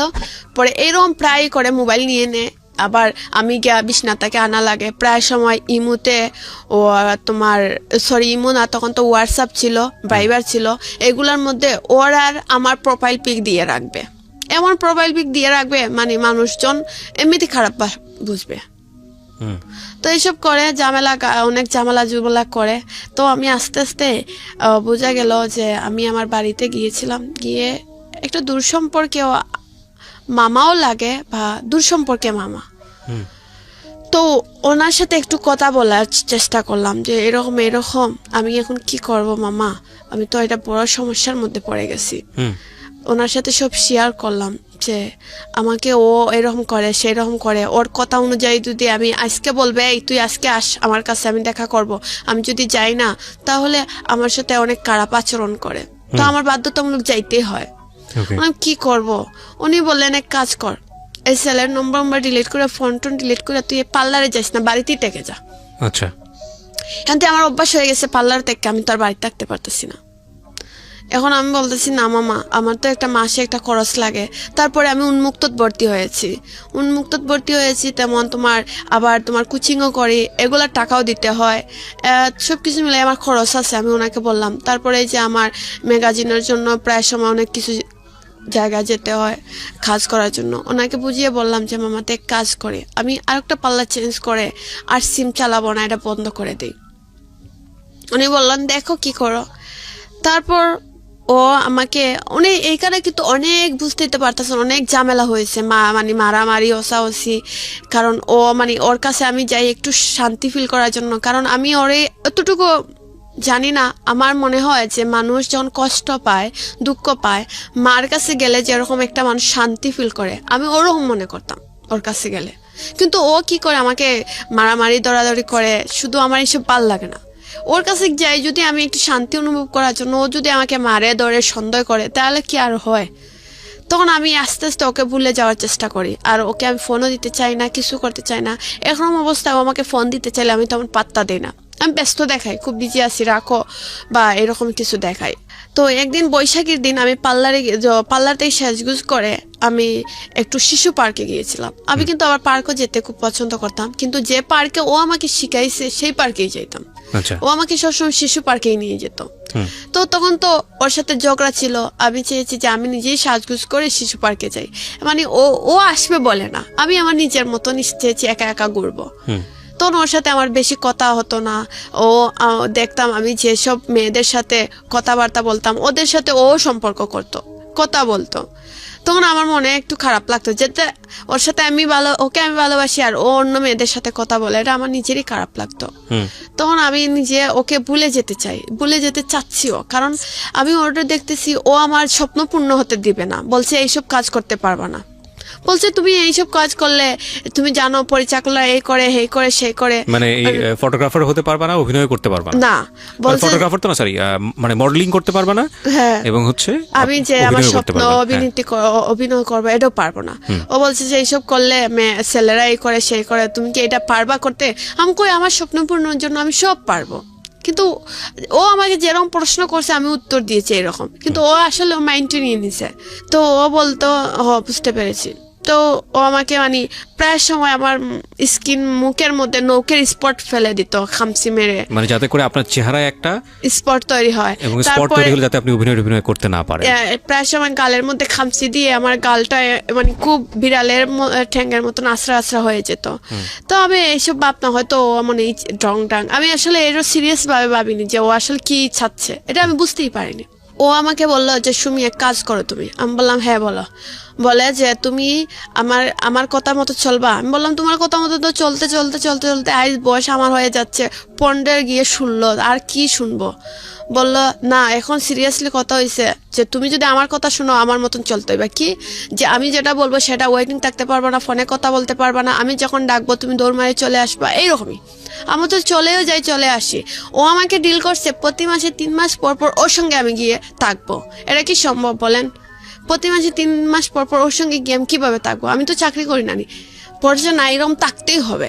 তারপর ভাবলাম আমিও ওর কথা ফেলে দিতে পারবো না, কারণ ওকে আমি খুব ভালোবাসি। আর ওকে যতটুকু ভালোবাসি তার চেয়ে আমার মনে হয় যে আমি যখন কষ্ট পাই, দুঃখ পাই, ওর সাথে কথা বললে বা ওর কাছে বসলে আমার লাগে সব দুঃখ কষ্ট দূর হয়ে যায়। তো এরকম ওর কথাটাও আমি রাখি, যতই ঝগড়া চাকরি হোক রাখি। একসময় ওর ডাকলেই আমি যাইতাম না, আমি বলতাম না আমার ম্যাডামে দিচ্ছেন না, এইসব করে বাহানা দেখাইতাম, কারণ আমি যাইতে চাই না। এখন ও কি করলে না, আস্তে আস্তে বুঝতে পারলো যে আমি ওর সঙ্গে আর নাই। ও আমাকে বিভিন্নভাবে মানে টর্চারিং শুরু করে, রাস্তাঘাটে অনেক অপমান, অনেক কিছু, যা আমি নিজে চেয়েছিলাম যে আমি যদি পারতাম মরেই যেতাম। সব জায়গা যত অপরিচিত মানুষ আছে সবাইকে আমার সম্পর্কে বাজে বাজে কথা বলে, আমি এই ছিলাম, আমি সেই ছিলাম, আমি খারাপ ছিলাম, আমি ভালো মেয়ে না, আমি আর 10টা ছেলেদের সাথে এই করি সেই করি, অনেক কিছু।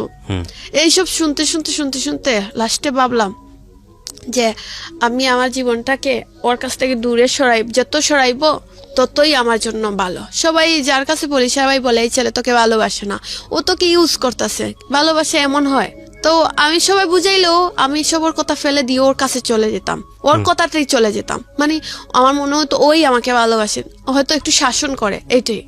এই কথাগুলো খেয়াল রাখবেন প্রিয় শ্রোতা, এবং এটা যে কত এক্সট্রিম লেভেলে প্র্যাকটিস করেছে সেটাই হচ্ছে আজকের গল্পটা। হ্যাঁ, পরে আমি ভাবতাম ও হয়তো আমাকে খুব ভালোবাসে, এর জন্য আমি যদি ওর সঙ্গে একটা পার্কে যাই তো ও কি করতো, অন্য ছেলেরা যদি আমার দিকে তাকায় ও মনে করতো এই ছেলের সাথে আমার প্রেম আছে, কোনো হয়তো প্রেম ছিল, নাহলে তাকাবে কেন? ডাইরেক্ট ও ছেলে আমাকে বলবে এইখানে দাঁড়া, আমি আসতেছি। এই ছেলেকে গিয়ে জিজ্ঞাসা করবে, উনি যদি আমাকে চিনে বলবে হ্যাঁ চিনি, না চিনলে তো আর বলবে না। উনি কি বললে না বললে সেটা জানি না, এসে আমাকে বলবে এই ছেলে বলছে কি জানোস, তোর সাথে সম্পর্ক ছিল, তোরা নিয়ে এই করছে সেই করছে, দেখ তুই কত খারাপ, বাদে এই নিয়ে যে জায়গায় যাবো ঝগড়া ঝাঁকড়ি। মানে এইসব করতে করতে লাস্টে আমি সত্যি যে ও আমাকে যে ভালোবাসে বা আমি যে ওকে ভালোবাসি সেই জিনিসটা উঠে যাচ্ছে। আমি এখন চাচ্ছি যে আমি শুধু এটাই বলি যে ওর জীবন থেকে সরে গিয়ে আমি আমার জীবনটা নিজের মতন সাজাতে, কিন্তু ওকে কল না দিলে যেমন আমিও থাকতে পারি না, সারাদিন গেলে একবার না একবার আমার কল দিতে হয়। তখন আমি ভাবলাম আমি একটা ছেলের সাথে আমার একটু সম্পর্ক তৈরি হয়, ওর নাম ছিল স্বপন, ও একজন স্টুডিওর মালিক ছিল, সিলেটের বড় স্টুডিওর মালিক। আমি ওনাকে ফোন দিয়েছিলাম, উনি বলেছিলেন ওনার একটা স্টুডিও ব্যাগ ছিল, শপিং ব্যাগ, যেটা মডেল হিসাবে কাজ করতে হবে আমার। বলছেন যে আমার কিছু ব্যাগ বাইরে হইবে দোকানের জন্য, তুমি এই ব্যাগের মধ্যে মডেল হিসাবে একটা শাড়ি, আমি তোমাকে শাড়িটা দিব, আর কিরকম কি করতে হবে সেটা আমি বুঝিয়ে, আর এটা মানে পাহাড়ের উপরে মানে সিনারিটা থাকবে, ছবিটা তুলবো। আমি বলছি আচ্ছা ঠিক আছে ভাইয়া। তাইলে বলছে যে মানে আমাদের সিলেটে এই যে মডেলটা যেরকম দাঁড়িয়েছিল ওনার ছবি দিয়েছে যে সেম এরকমই হতে হবে সবকিছু। তো আমি রাজি হয়েছি। এরকম করতে করতে ওনার সাথে একটু কথা বলতে বলতে আমি ওনার প্রতি একটু মানে বোঝা গেল যে ওনার প্রতি আমি একটু দুর্বল হয়ে যাচ্ছে।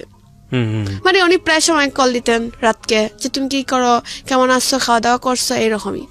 তো আমি এইসব কথা মানে কথা বলতে বলতে যেরকম মানুষের এটা অবস্থা হয়ে যায়। তো ওর যে স্বপন নামে যে ছেলেটা, ওর সাথে কথা বলতে বলতে মনে তখন বোঝা গেল যে দুলু কল দিলে আর আমার ওর সাথে কথা বলতে ভালো লাগতো না। আচ্ছা, তখন আপনি বেসিক্যালি স্বপনের প্রতি একটা ইমোশন তৈরি হচ্ছে। হ্যাঁ, তো ওই স্বপনের দোকানে আমি যাওয়া আসা করতাম ডিউটির পরে। আমি সকালে যখন ডিউটিতে যাইতাম ওর দোকানটা কিন্তু ফেলে রেখে, মানে ওর দোকানটা রাস্তার মধ্যে ক্রস করে যেতে হয়, আসতেও ওর দোকানটা ক্রস করে আসতে হয়, যাওয়া আসা ও দোকানের নিচ দিয়ে যেতাম আমি। তো যে বেশিরভাগ যখন আসার টাইমে ওর দোকানে উঠে একটু কফি বা চাটা খেয়ে আসতাম। ওর দোকানে কাস্টমার অনেক থাকলে তো ছিল, না হলে গল্প বসে করে চলে আসতাম, এরকমই। তো একদিন ও আমাকে অফার দিয়েছে, ও আমাকে খুব ভালোবাসে।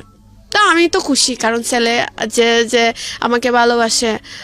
আমি ভাবছি মাঝে মধ্যে যে আমি যাকে পছন্দ করি, আমি তো বেশিরভাগ ছেলেদেরকে অফার করি, আমি পছন্দ করি। এখন থেকে এই ছেলে আমাকে ডাইরেক্ট অফার করলো, আমাকে পছন্দ করে, তাহলে তো খুব ভালো কথা। তো ছেলেটা শ্যামলা ছিল, কিন্তু ছেলে যে একটু প্রবলেম পায়ে ছিল সেটা কিন্তু আমি জানতাম না, কারণ ওকে সবসময় আমি বসাতে গিয়ে দেখতাম, ও বসতো, কেসে বসা ছিল। ওর পায়ে যদি প্রবলেম থাকে সেটা আমি কিভাবে বুঝবো? তো আমার সঙ্গে হাঁটতাছে না, ওর একটা পাও খাটো ছিল, একটা পাও লম্বা ছিল, এটা আমি জানি না। যাই হোক, ওকে আমি যতদিনও যাই ওকে মানে কেসে বসে টাকা দেখি, ওইভাবে কথাবার্তা বলতাম, চলে আসতাম। ওর প্রতি আমার অনেক টান হয়ে গেল। আমি ওকে ফোন দিতাম, প্রায় সময় রাত ওকে ওয়েটিং দেখি। বললাম তুমি এত ওয়েটিং কিসের জন্য? বলে না, কাস্টমাররা রাতকে ফোন দেয়। আমি বলছি রাত 12টার পর কাস্টমাররা ফোন দেয়। বলে হ্যাঁ দিতেই তো পারে, দরকার থাকতে পারে না। আমি বললাম একদিন 2 দিনের জন্য প্রতিদিন রাত 12টা থেকে 3টা-4টা পর্যন্ত, মানে তখন ও আমাকে বলে না, আমরা বন্ধুরা 4 জন কনফারেন্সে ঢুকে গল্প করি।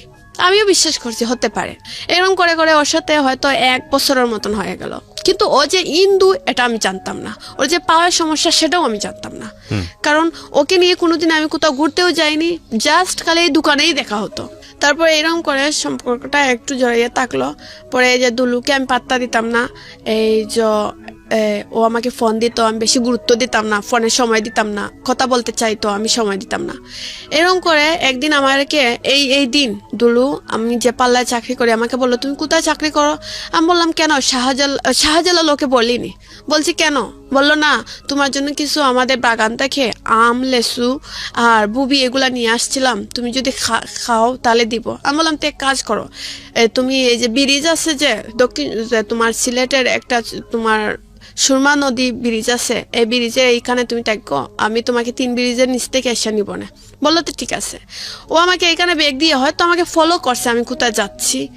পরে সন্ধ্যাবেলা আমাকে কি করলো, আমি শাহজালালের মাজারের পাশ থেকে হাইটটা যাচ্ছি, যাওয়ার পরে আমি দেখলাম একটা সিএনজি, আমার অনেক সিএনজি তো যাচ্ছে, রাস্তাঘাটে তো সিএনজির অভাব নেই, যাচ্ছে আসতেছে। একটা সিএনজির দিকে আমারও চোখ পড়লো, এই সিএনজির দিকে যাচ্ছে, আমি দেখলাম একটা ছেলে স্প্রের মতন একটা বোতল বাইর করলো। কিন্তু পরে আমি বোতল যে বাইর করছি সেটা দেখছি, কিন্তু হঠাৎ বোঝা গেল যে বৃষ্টির মতন পানি পড়তেছে আমার শরীরে। আমি আমার শরীরের দিকে তাকালাম, বোঝা গেল ছিদ্র ছিদ্র। এটা আমি বুঝতে পারিনি যে এটা কি। তো মানুষজন আমাকে টান মারে নিয়ে গেল, আমি চিক মেরে উঠছি, আমার হাতে একটু মানে এই পানির ফুটা পড়ছে, আমার হাতটা দেখছি মানে একটু কিরকম যেন কিরকম হয়ে যাচ্ছে কালোর মতন। এখন আমি মানে জলদি মানে এই মানে একজন মাজারের এখানে অনেক লোকজন ছিল, ওরা আমার টান মারে নিয়ে বলে, এই মেয়ে তুমি পানি দাও, শরীরে পানি দাও। আমি পানি দিলে আমার কাপড় চোপড় করে ফেললাম। পরে আমার ম্যাডামকে ফোন দিয়ে বললাম এইরকম আমার এই অবস্থা। আমার ম্যাডাম বললে তুমি জলদি বাসায় আসো। পরে না আমাকে উসমানী মেডিকেল ভর্তি করে দিয়ে আসলেন। তখন আমি দুলুকে ফোন দিলাম, এইরকম আমাকে নানি কে জানুন এইরকম করছে। তো ও বললো তো তুমি তাকো, আমি আসতেছি। ও জলদি আসলো, আসছে মানে আমাকে ডাক্তারকে বললো, ডাক্তার আপনি দেখেন কি হয়েছে ওর। মানে ডাক্তারকে নিয়ে আসলো, ডাক্তারকে বলছে যে আপনি দেখো এটা কি বা কিতা আসল বিষয়। তো ডাক্তার বললো বেশি পুরো নয়, এটা মাত্র 9%, এটা কিছু হবে না। তো ও বাদে আমাকে পরের দিন আমি বাম হাতে না, তখন আমার প্রথম মানে এই হাতে ছিল মানে একটু মানে বেশি না, মতো 1 ইঞ্চি মতন একটু। ওকে। তখন আমি ভাবলাম তো আমাকে চাকরি ছেড়ে দিলাম। আমি দুলুকে বললাম তো এক কাজ করো, আমাকে বাড়ি দিয়ে আসো, আমি বাড়িতে চলে যাব। ও বললো তো ঠিক আছে তুমি বাড়িতেই চলে যাও। এই রমজান মাস ছিল, আমি ভাবলাম তার বাড়িতেই তাকে, রমজান মাস বাড়িতে ছিলাম। তো আমার যে মামা একজন ছিল ওনাকে আমি বললাম যে মামা এইরকম আমার বাড়িতে তো আর এই অ্যাসিডের কথা আমি বলিনি, বলছি যে আমি রান্না করতে গিয়েছি আর তেলের ফুটা হাতে পড়ে একটা পুষ্প। কারণ গ্রাম তো এইসব মানে সবাইকে বলিনি, যেমন ধর গার্জিয়ান আমার মা ছিল ওনাকে বলেছি, মানে একটা কুৎসা রটনা তৈরি হবে যে মেয়েটাকে অ্যাসিড মেরেছে, তারপর নিশ্চয়ই মেয়েটার কোনো না কোনো পরিচিত, যেমন গার্জিয়ান ছাড়া মা বা খালা এরকম আত্মীয় ছাড়া মানে অন্য কাউকে এটা বলতে যায়নি। ওকে। তারপর পরে গ্রামের মানুষ তো এই পেপারে হয়েছে, ওরা আসছে, আচ্ছা পেপারও বাইর হয়েছে, গ্রামের সবাই আসছে, এই সুমি তুই পাল্লায় চাকরি করতে তোর বুঝি এরকম আমি কই না গো শোনা কই আমার হইলে তো আমার শরীরও দেখা যাইতো, কই আসো তো তোর শরীরও নাই, কিন্তু একটা মেয়ে বিশ্বনাথের বাড়ি আবার বিউটিশিয়ান এরকম হয়েছে, কিন্তু কে আমি বলি আমি বলতে পারি না কে। পরে এরকম পরে এই হাতে আমার গ্রামের বাড়ির যারা জিজ্ঞেস করলে সুমি তোর হাতে একটা স্পট কিসের, আমার লাগে যে রান্না করার কে তেলের ফুটা পড়ে ফুসকা পড়ে এরকম হয়ে গেছে কহ। তখন এটা বেশি কিছু নয়, মানে 1 ইঞ্চি পরিমাণ হয়েছে।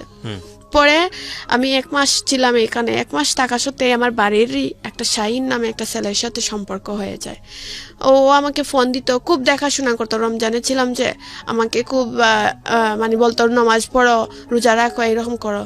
তো ওর সাথে একটু আমার কথা বলে ওর সাথে একটা সম্পর্ক তৈরি হয়ে গেল।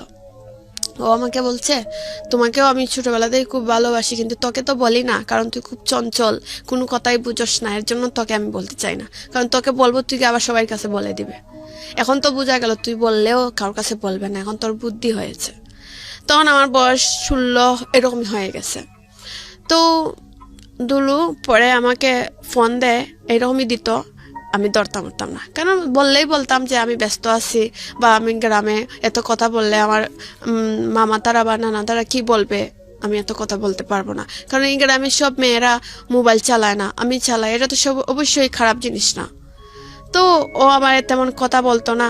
এখন ভাবলাম 1 মাস থাকার পরে ভাবলাম আমি একটা অন্য জায়গায় পার্লারে চলে যাই। তখন সিলেট তোমার দুলহান বিউটি পার্লার উপশহর ছিল, ওনার পার্লারে আমি আগেই কাজ করেছি 2 বছরের মতন। ও তারপরে ওনার কাছে আমি চলে যাই, কই ওনার পার্লারে গেলে হয়তো আর আমার শত্রুকে আছে আমি তো জানি না, ভাবছি না আমার শত্রুকে, এটা আমি জানি না। তো দুলু বললো তুমি এক কাজ করো, এই পার্লারেই চলে যাও, এটা উনি তোমাকে দেখে শুনে ভালো রাখতে পারবেন। তার মানে আপনি যে প্রথমবার আপনার গায়ে যে অ্যাসিড মারার চেষ্টাটা করা হলো তখনও আপনি সচেতন হননি, তখনও আপনি বোঝেননি যে না আপনাকে এটা চেষ্টা করা হচ্ছে এবং এর পেছনে কে দায়ী হতে পারে? না আমি এটা কিছু, আমি ভাবছি হয়তো ছেলেরা মনে হয় রাস্তাঘাটে যাওয়ার পথে একটু ডং ডাং এইসব করে গেছে। ওকে। তারপর বুঝতে তারপর হ্যাঁ পারি। দুলুর সাথে কথা হচ্ছিল, তারপর দুলু বললো তুমি এই জায়গায় চলে যাও, এই জায়গায় গেলেই ভালো হবে তোমার জন্য, তুমি তো যেতে চাকরি ছাড়া কিছু বুঝো না, তো চাকরিই করো। আমি ভাবলাম তো ঠিক আছে।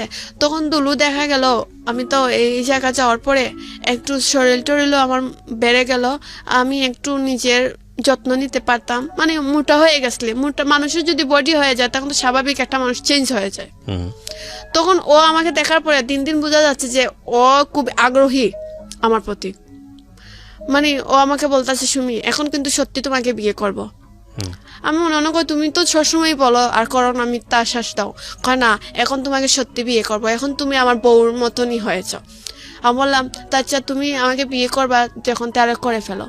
বললো আচ্ছা একটু সময় নাও, আমি করব তোমাকে বিয়ে। এটা দুলু বললো আবার? হ্যাঁ। তখন আমি আবার ভাবলাম, আমি এটা কিন্তু ওকে সিরিয়াসলি বলিনি যে তুমি আমাকে বিয়ে করো, কারণ আমি জানি ও বেইমানি কথা বলে। তো আমি ভাবছি এইটা ওকে বললাম, আমি তো মনে মনে ভাবছি তোমাকে তো আর করবো না আমি। তো এইভাবে একটা যে ছেলে যে বলছি আমি আমার বাড়িতে সম্পর্ক হয়েছিল, ওর সাথে আমি প্রায় কথা বলতাম, ওর সাথে দেখা সাক্ষাৎ তো আমার রেস্টুরেন্টও করতাম, উপশহরে একটা সাফরাং রেস্টুরেন্ট আসলো, এটাতে দেখা করতাম। তো পার্লারের মেয়েরা বলতো কি রে তোর দুলু চাইতে এটা অনেক ফর্সা, কিন্তু দুলু কিন্তু স্মার্ট। আমি বাদে ভাবতাম ধরো স্মার্ট আর স্মার্টে কি হয়েছে, আসলে হয়েছে মানুষ ভদ্র থাকতে হবে। পরে ও সবাই বলতো না এই যে ছেলে আছে মানে ওকে মেয়েদের মতন দেখতে লাগে, ফর্সা বেশি ছেলেরা সুন্দর না দেখতে, এরম মেয়ে ও আমার লগের যারা এরা বলতো। তারপরে ওদের কথা আমি খান দিতাম না, কারণ খালি যে মানে স্মার্ট হয়ে গেলে ভালো হয়ে যায় তেমন তো কিছু না, মনটা তো থাকতে হবে। এখন আমি ও যে ছেলের সাথে সম্পর্ক করছি ওর সাথে আমি একটু ফোনে কথাবার্তা সবই বলে থাকতাম। ওন দেখা গেল যে ছেলেটার সাথে আমি কথা বলি সম্পর্ক করছি ও আমাকে অনেকভাবে বুঝাইতো, সব কিছুতে বুঝাইতো যে সুমি এরকম চলো না, এরকম করো না। বা আমি যখন একটু খারাপ আচরণ করি, মানে আমার একটু রাগ ছিল, যে কোনো মানুষের সাথে ফট করে রাগ উঠে গেলে খারাপ আচরণ করে ফেলতাম, তো বলতে এইসব করো না মানুষ কষ্ট পাবে, এরকম করে আমার মানে অনেক ভাবে বুঝাইতো। মানে আমার মনে আমি তখন আর দুলুর কথা ভুলেই গেছি, আমার দুলুকে আর মনেই পড়ে না। আমি তখন আমার মনে হয়েছিল যে ওকে আমি ভালোবাসি, আমি ওকে মিনিট মানে ঘন্টা পর পর কল দিতে থাকি, রাত 2টা-3টা পর্যন্ত কথা বলতাম। দিলু ফোন দিয়ে ওয়েটিং দেখতো, আবার কার সঙ্গে কথা বলছো, কেন আমার মার সঙ্গে, আমার মার ফোনে ফোন দিত ওয়েটিং না, তো বলতো এই তুমি মিথ্যা কথা বললে। আমি কয় আম্মার সাথে কথা বললে আরেক জায়গায় বলছিলাম, বললো ফোন বন্ধ কর। এইসব করা চাইতে আমি কি করলাম, এর কথা তো ফোন বন্ধ করতে হবে, তাহলে আমি আরো একটা সিম কিনে ফেলি। অন্য একটা সিম কিনে ফেলছি, তো এই ফোনে তার ওয়েটিং দেখে না, আমি সেই সিম দিয়ে কথা বলতাম যাকে পছন্দ করতাম আমি। ওর নাম শাহিন ছিল। তো শাহিন আমাকে বললো সুমি তুমি এক কাজ করো, তুমি এখানে যেহেতু উন্মুক্ত ভর্তি হয়েছো, তো মেট্রিকটা দেওয়ার পরে আমি তো ঢাকা ভার্সিটিতে পড়ি, তোমাকে এই ঢাকাতে আমি না ভর্তি করাবো, আর এখানে তুমি পড়ালেখা করবা, তোমার স্বপ্ন পূর্ণ হবে, আর তোমার শত্রুও যদি তাকে, শত্রু বলতে কেউ তাকে, তারাও খুঁজে পাবে। কিন্তু আপনি কি তখনও দুলুকে বিয়ে করতে চাইতেন? না আমি তখন চাইতাম না। মানে তখন কি দুলুকে আপনি বলে দিয়েছিলেন যে না এবার? ভুলে যাইনি। না না ভুলে না, আমি বলতে চাচ্ছি তখন কি আপনি দুলুকে বলেছিলেন যে ঠিক আছে তুমি আমার রাস্তায় আর এসো না, আমি আমার রাস্তা, তোমার রাস্তা আলাদা আলাদা হয়ে গেছে? না এসব কিছু বলেন নাই। তার মানে দুলু তখন আপনাকে লাভ করে চলতো? হ্যাঁ। এবং আপনিও মাঝে মাঝে দুলুর কাছে ফিরে যাইতেন? হ্যাঁ এরকমই যাইতাম। ইন দ্য মিন টাইম অনেক ছেলে এসছে টুকটাক, কিন্তু অল্প সময়ের জন্য। এই যে এই সময়ের কথা আপনি বলছেন যে শাহিনের প্রতি যখন আপনার ভালো লাগা ছিল তখন দুলু আপনাকে নক দিত, তার মানে দুলুর সাথে আপনার যেহেতু ছাড়াছাড়ি হয়নি, দুলু চেষ্টা করে যেত যে না, এবং আপনি যে আরেকটা ছেলেকে ভালোবাসেন এটাও আপনি দুলুকে বলতেন না? না। ওকে ওকে। তারপর একদিন দুলু কি করছে, ও কিন্তু বুঝতে পারে ও তো খাটো ছেলে, অনেক বুদ্ধি, ও ভাবে যে ম্যাডাম তো ওয়েটিং থাকার কথা না, নিশ্চয়ই সিম আর ওটা ইউজ করে। ও কি করলো, একদিন পার্লারের রাস্তার সামনে, ও তো জানে দুপুরে বাসায় আমি খাইতে থাকবো, সিএনজি নিয়ে খাড়াও এ বসে আছে সিএনজি সহ। এখন আমি ভাবলাম একটা সিএনজি আছে তো স্বাভাবিক রাস্তার মধ্যে থাকতেই পারে, আমি সিএনজিটা ফিসে রেখে সামনে হাত দিলাম, ওর ডাইরেক্ট আমার হাত সহ ব্যাগ সহ টান মারিয়া সিএনজি ঢুকালো। বলাই এমন খারাপ বাসায় বকা দিয়ে বললো ফোন বাইর কর। আমি বললাম কেন? ফোন বাইর কর, তোর খবরেটা পাইছি তোর ফোনে বুঝি 2টা সিম আছে। আমি বললাম তুমি বিশ্বাস করে যে নেটওয়ার্ক একটা, 2টা সিম থাকলে তো নেটওয়ার্ক 2টা দেখাইতো। বলতো না তোর ফোনে 2টা সিম আছে। তো কি বলছে, ব্যাটারি খুলে 2টা সিম পাইছে। পাওয়ার পরে আমার খুব মায়ের দর করছে রাস্তার মধ্যে, এই রাস্তার মধ্যে না গাড়ির ভিতরে, আমার একটু সুলেদারি টাইম না ডুসাইয়া ডাসাইয়া আমি কান্না শুরু করছি। আপনি তো ছেলেটাকে আর ভালোবাসেন না, এটা আপনি তাকে কেন বলতেছিলেন না? বলে দিতে পারতেন যে আমি তোমাকে আর ভালোবাসি না, তুমি আমার পিছনে ঘুরো না। আমি ওকে ভালো ঠিকই বাসি না, কিন্তু ওই যে একটা জিনিস করার পর তাকে এই ব্যাপারে আমার একটু টান হয়ে গেছিল। ও, মানে আপনি বলতে চাচ্ছেন যে বিবাহ বহির্ভূত একটা অনৈতিক সম্পর্ক আপনাদের ছিল ওর সাথে, যে কারণে ওর প্রতি আপনার একটা মায়া জন্মে গিয়েছিল। হ্যাঁ, কিন্তু ওকে আমি স্বামী হিসাবে চাইনি কখনো। স্বামী হিসেবে চাননি মানে, কিন্তু বিয়ে করার কথা বলে রাজি হতেন তো?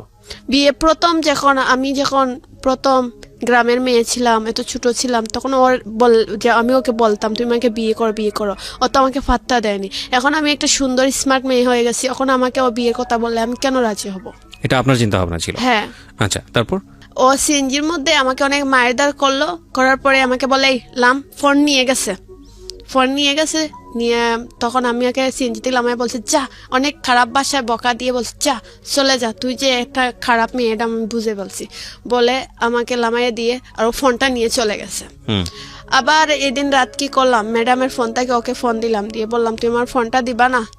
বললো তুই কালকে সকালে আমার দোকান থেকে এসে নিস। এই সিলেট থেকে আমি সকালে আবার বিশ্বনাথ গেলাম, গিয়ে ফোন নিয়ে আসলাম। বললাম ফোনে কিছু পেয়েছো? বললে না কিছু তো পাইনি, কিন্তু একটা ছেলে এই নম্বরে ফোন দিয়েছে। আমি বললাম দেখো এই ছেলেটা কে, কিন্তু এই ছেলেটা সব জানতো দুলুর ব্যাপারে। উনি মানে চাচ্ছেন যে আমি দুলুর কাছ থেকে আলাদা হলেও মানে খুব ভালো হবে। তো তারপর ও মানে তারপরে আমাকে বললো ফোন নিয়ে নেই শেষ। হোয়াটসঅ্যাপের মধ্যে এমন একটা খারাপ ছবি দিয়েছে, আমি তো আর জানি না হোয়াটসঅ্যাপে প্রোফাইল পিকচার কি। আমার ফ্রেন্ডরা ফোন দিয়ে বলে এই একটা ছেলেরে কি তোর গালের মধ্যে কিস করে আছে, এই ছেলেটাকে পিচ্ছি পিচ্ছি লাগে। আমি বললাম কই, দেখি ওই একটা খারাপ পিক দিয়ে প্রোফাইলে রেখে আছে।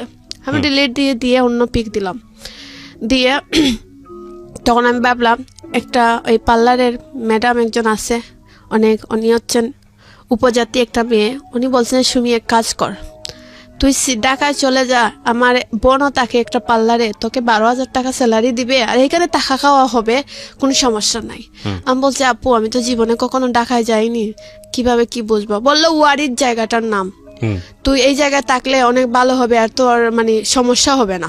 তো আমি ভাবলাম এই সিলেট ঢাকা শহরে গিয়ে আস্তে আস্তে চিনি, কারণ আমার তো স্বপ্ন পূর্ণ করতে হবে। তারপরে আমি একদিন দুপুরে খাওয়া দাওয়া করে যাচ্ছি বাসায়, রাস্তায় আসার সময় একটা সিএনজি পিছনে ছিল, আমার পিছনে ছিল। এই সিএনজিটাকে আমি 3 রাস্তার মাঝখানে রেখে আসছি। আমাকে দেখে আমি সিএনজি ভাই তাকিয়েছি। এই যে আগের ঘটনার পরে আমি সিএনজি দেখলে ভয় পাইতাম, সিএনজি যদি দেখি আমার পাশে দিয়ে যায় আমি কেউ বাসার গেটের ভিতরে ঢুকে যেতাম। তো এই সিএনজিটা যে খাড়া, আমি বারবার তাকাচ্ছি এই সিএনজিটা রাস্তার মাঝখানে খাড়িয়ে আছে কি রকম। তারপর আমি ওয়ালের পাশে যাচ্ছি আর সিএনজিটা মনে হচ্ছে স্পিডে আসছে আমার দিকে। তো আমার ভিতরের মধ্যে ভারী মারতেছে, আমি তো এমনিতে সিএনজি দেখে ভয় পাচ্ছি আর ভাবতেছি এই সিএনজিটা এইরকম অত সময় দাঁড়ানো ছিল, আমাকে দেখার পরে এত স্পিডে আসতেছে কেন। পরে একটা ছেলে দেখছি গাড়িতে মধ্যে, একটা ছেলেই আমি দেখছি। তো ওই ছেলেটা শুধু হাত বাড়ি করছে আর আমি তো আমার ভিতরের মধ্যে বাড়ি মেরে দিছে। তখন আমি অন্ধ হয়ে গেছি এই ছেলেটাকে দেখেই, হাতটা বাইর করছে এটা শুধু দেখছি, দেখে আমি অন্ধ হয়ে গেছি। তখন আমি দেখছি কিছু পানি এই গেটের মধ্যে পড়ছে, গেটগুলোর রং ছুটে যাচ্ছে। তো আর আমার কিছু কাপড় পিছনে ছিদ্র হয়ে গেছে, আর আমার পিঠের মধ্যে একটু উন্না বীজে পিচটা ফুলে আছে। আমি কি করছি, তাড়াতাড়ি গিয়েছি পার্লারের ভিতরে, গিয়ে সবাইকে কান্না করে বলছি এইরকম আমি আসার সময় কি হয়েছে। সবাই মানে বলতেছে তোর সাথে কোনো শত্রু লেগে গেছে, তুই এক কাজ কর তাড়াতাড়ি, তুই সিলেটও থাকতে পারবে না, তুই কর মানে তোর বাড়িতেই চলে যা। তার মানে সেকেন্ড টাইমও আপনাকে অ্যাসিড মারতে গিয়ে তারা সফল হয়নি? হ্যাঁ। ওকে। তারপর ম্যাডামকে বলছি ম্যাডাম আমি চলে যাব। আমি তখনও আপনি সন্দেহ করছিলেন না যে কে এই কাজটা করতেছে? না। তখন একটা ছেলে আমাকে রং নম্বরে ফোন দিয়ে অনেক হুমকি দিত, প্রায় মাঝে মধ্যে দিত ফোন, 1 মাস 2 মাস পরে হুমকি দিত, বলতে এই মেয়ে তুই আমার সঙ্গে যদি প্রেম করস না তোকে আমি দইরা নিব, সেই করব। আমি মানে মাঝে মধ্যে ওই ছেলেকে সন্দেহ করতাম, ভাবতাম ও ছেলে আমাকে হুমকি দেয় তাহলে এইটাই মনে হয় কাজ করে। তো আমি দুলুকে বলতাম দুলু একটা ছেলে মাঝে মধ্যে আমাকে না এরকম ট্রের দেয়, আমাকে রাস্তা থেকে দইরা নিবে, এই করবে সেই করবে। বলে আচ্ছা এই ছেলের নম্বরটা দিস। আমি বললাম আচ্ছা। তো পার্লার ছেড়ে দিব আমি জানুয়ারির 1 তারিখ, আর আছে মাসের 15 দিনের মতন। একদিন সকাল আমি পার্লারে আসছি, যে পার্লার তো সকালেই খুলি, একটা ছেলে আমার পার্লার খোলার 2 মিনিট পরে ঢুকছে পার্লারের ভিতরে, ঢুকে বলতেছে একটা মগ ছিল টিয়া কালারের মগ হাতে। তো ওই ছেলেটা ঢুকছে, কারণ আমি ভাবলাম আমি গ্লাসে দিয়ে চাইয়া দেখতেছি পিছনে ছেলেটা, মানে ছেলেটা হয়তো আমাকে দেখতে পারতেছে না, কিন্তু গ্লাসে দিয়ে চাইলে পিছনের সাইডে কি হচ্ছে দেখা যায় একটু, দরজার সামনটা। তো ছেলের হাতে টিয়া কালার মগ, এটা আমি দেখতে পারতেছি। ছেলে আমাকে ডাকতেছে, আপু একটু এই পার্লারের বিজনেস কাজটা আমাকে দেন। আমি বলছি ভাই এই যে আপনার হাতের সামনে এইখানেও। আমি দেখতেছি ও হাতে নিয়ে আবার রেখে দিচ্ছে, রেখে দিয়ে বলতেছে খুঁজে পাচ্ছি না। তো আমার ভিতরের বয় হাত রেখে গেল, কই ওর চোখের সামনে, অথচ কার্ডটা হাতে নিয়ে আবার টেবিলে রেখে দে, বলে আপু পাচ্ছি না, আপনি দেন আসে। তো আমি বললাম ভাইয়া সামনে দোকানে ম্যাডামের স্বামী বসে আছেন, ওনার কাছে যান, উনি দিবেন না। এই কথা বলতে ও দূরের স্পিডে বাইরে হয়ে চলে গেল। তখন আমি আরো তো ভাবছি অতটা চিন্তা করিনি যে কেন আসলো কেন গেল, কিন্তু মগটা আমি দেখছি। আমি আমার ম্যাডামকে বলছি যেদিন আমি ডিসেম্বরের 22 তারিখ, এদিন আমাকে দুলু 3 দিন আগে আমার ফোনটা নিয়ে নিছিল রাস্তা থেকে, এইরকমই নিয়ে আমার ফোনে অটো রেকর্ড ফেলে রেখে দিয়েছিল। আধা ঘন্টার ভিতরে নিয়েছিল, আমার কাছ থেকে মারধর করে আধা ঘন্টার পরে আবার এনে দিয়ে দিছিল। দিয়ে ও যে একদিন নিয়েছিল সিএনজির মধ্যে মারধর করে, এই দিন বুঝি অটো রেকর্ড লাগাইয়া গেছিল আমার ফোনে। আমি তো বলতে পারি না, বুঝতেই পারিনি। তো অতদিন যে কথা বলছি সবটা অটো রকেট হয়ে আসলো। অ্যাক্সিডেন্টের 2-3 দিন আগে এই ফোনটা আবার নিয়েছিল, নিয়ে সব কথাবার্তা শুনে আবার ফোন এনে দিয়েছে, দিয়ে বলছে সুমি খুব ভালো থাকো, মারছি মনে কষ্ট পাইও না। তো আমাকে সেদিন বলে, তোকে আমি একটা কথা বলি, তুই কি আমাকে সত্যি বিয়ে করবে? আমি বললাম তুমি বিয়ে করবে আমাকে? বললো হ্যাঁ করবো। তোকে আমি 5 দিনের সময় দিলাম, তুই রাজি হস কিনা আমার জানাইস। আমি তখন বলছি তুমি কি আমাকে বাড়িতে নিবা? বললো না বাড়িতে নিব না, তোমাকে বাসা ভাড়া দিয়ে রাখবো, লুকাইয়া বিয়ে করবো। আমি বলছি বাড়িতে নিবা না আবার লুকাইয়া করবা, তাই আমি তোমার সঙ্গে বিয়ে বসবো না। আরে যেদিন বাড়িতে নিতে পারবা সেদিন বললো সেদিনই বিয়ে করব। তো বললো মানে সে ওই কথায় রয়ে গেল, আমি ওই কথায় রয়ে গেলাম। ডিসেম্বরের রাত 8টার দিকে আমি একটু গোসল করেছি, আর গোসল করার পরে অটোমেটিক মনে হয়েছিল যে আমি সজাগের মধ্যে ঘুমিয়ে যাচ্ছি এরকম।